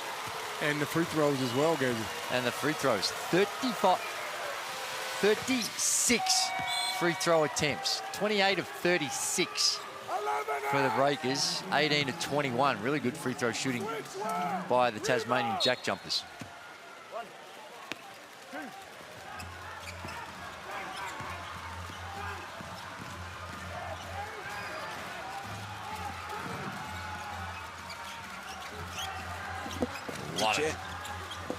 A lot of dribbling. Checking to see how much air is in that ball. Brown Jr. drags it in safely, or does he? Little scrap after it, and Josh Majette not happy, and frustrations have been building all night long. This is the worst thing for New Zealand. You don't want to get involved in any of this. What? Is Leoff even in the game? Did he run off the... No, he was in the game. Okay. But that was just Majette trying a bit of carry on, and the only way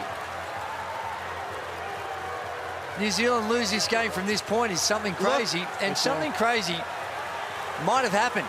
They're throwing. Monty Mayor has grabbed the official, and it looks as though something's happened from within the crowd. Someone has thrown something. Well, that's totally unacceptable if that's the case. Well, there it is. There it is. And Scott Roth, look at that. Well, he's angry at his fans. He knows that is completely and utterly unacceptable.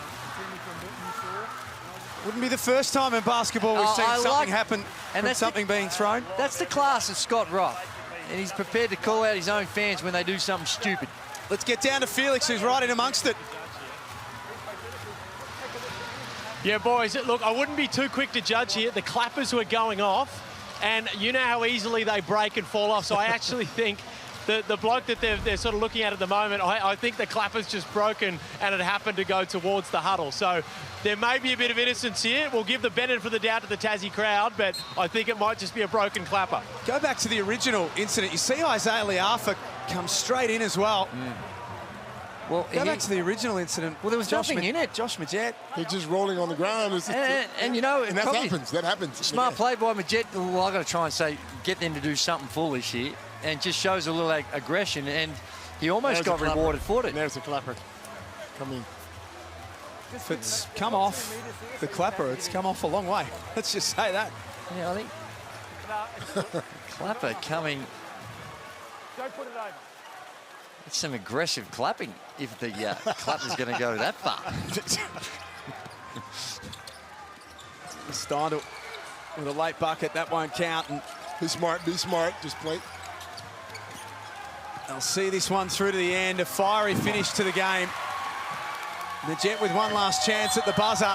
For the third time this season, New Zealand have beaten Tasmania and they wave goodbye. This guy here loves it, doesn't he? He loves it. Job done for the Breakers, who are 7-3 on the season now. That is amazing. Considering where they come from last year. They've really set their season up well. Got a lot of road victories, and there's our footlocker player of the game, Derek Barton. Not one assist, pass the ball, bro. You don't need to when you're catching a foot from the rim. 19 points, 10 boards, and came up big time when they needed him. And that also doesn't show the screens he sets, the way he rolls, the way he creates shots rebounds, for his teammates as well. That's a huge win for the Breakers. Massive to come to the Silver Dome, negotiate their way through foul trouble all night long, and win their 5th game on the road in NBL 23. Make no mistake about it, the New Zealand Breakers are a legitimate contender. Winners, 84-76. Have nearly boiled over at the end. You're watching Friday Night Hoops in the Hungry Jacks NBL.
If you think there is a rivalry brewing with Tasmania and New Zealand, then you are correct.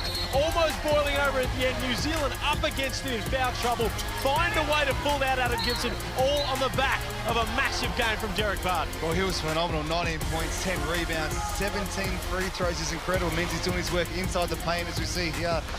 the fans are up and about, but what a great, huge road win for the New Zealand Breakers. Massive 5-1 now on the road. Derek Pardon, that man right there, led them late. Let's just have a look at that. 19 field goal percentage. Maybe we could do a little bit better there, but he was massive in every aspect of the game, especially in the fourth quarter. Yeah, he was, and he did a great job, as all the Breakers did, not to get fouled out. A lot of foul trouble, very, very physical game, but what a great game by him again. He goes under the radar, but not now.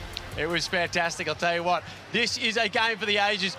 Is this a rivalry that we've got? It's 3-0. It's hard to say it's a rivalry when one team is dominant, but 3-0. I think there was some sparks in the air tonight. Well, the Tassie fans would say it's a rivalry for sure, so what a great way to finish. Again, great road win, and what a way to start the weekend. How did Tassie jump back from here? Well, they needed to shoot the three a lot better. You know, you can't shoot that poor from the three-point line and expect to win games, so that's got to be a focus area for them. Clint Steindl made a couple of shots, and great to have him back for them, but the rest of the team, Josh Majette, these guys have to step up and knock shots down. Well, it was all the New Zealand Breakers at the end of this one, but I'll tell you what, we have a new rivalry in NBL 23. And thanks for joining us. We'll see you next time.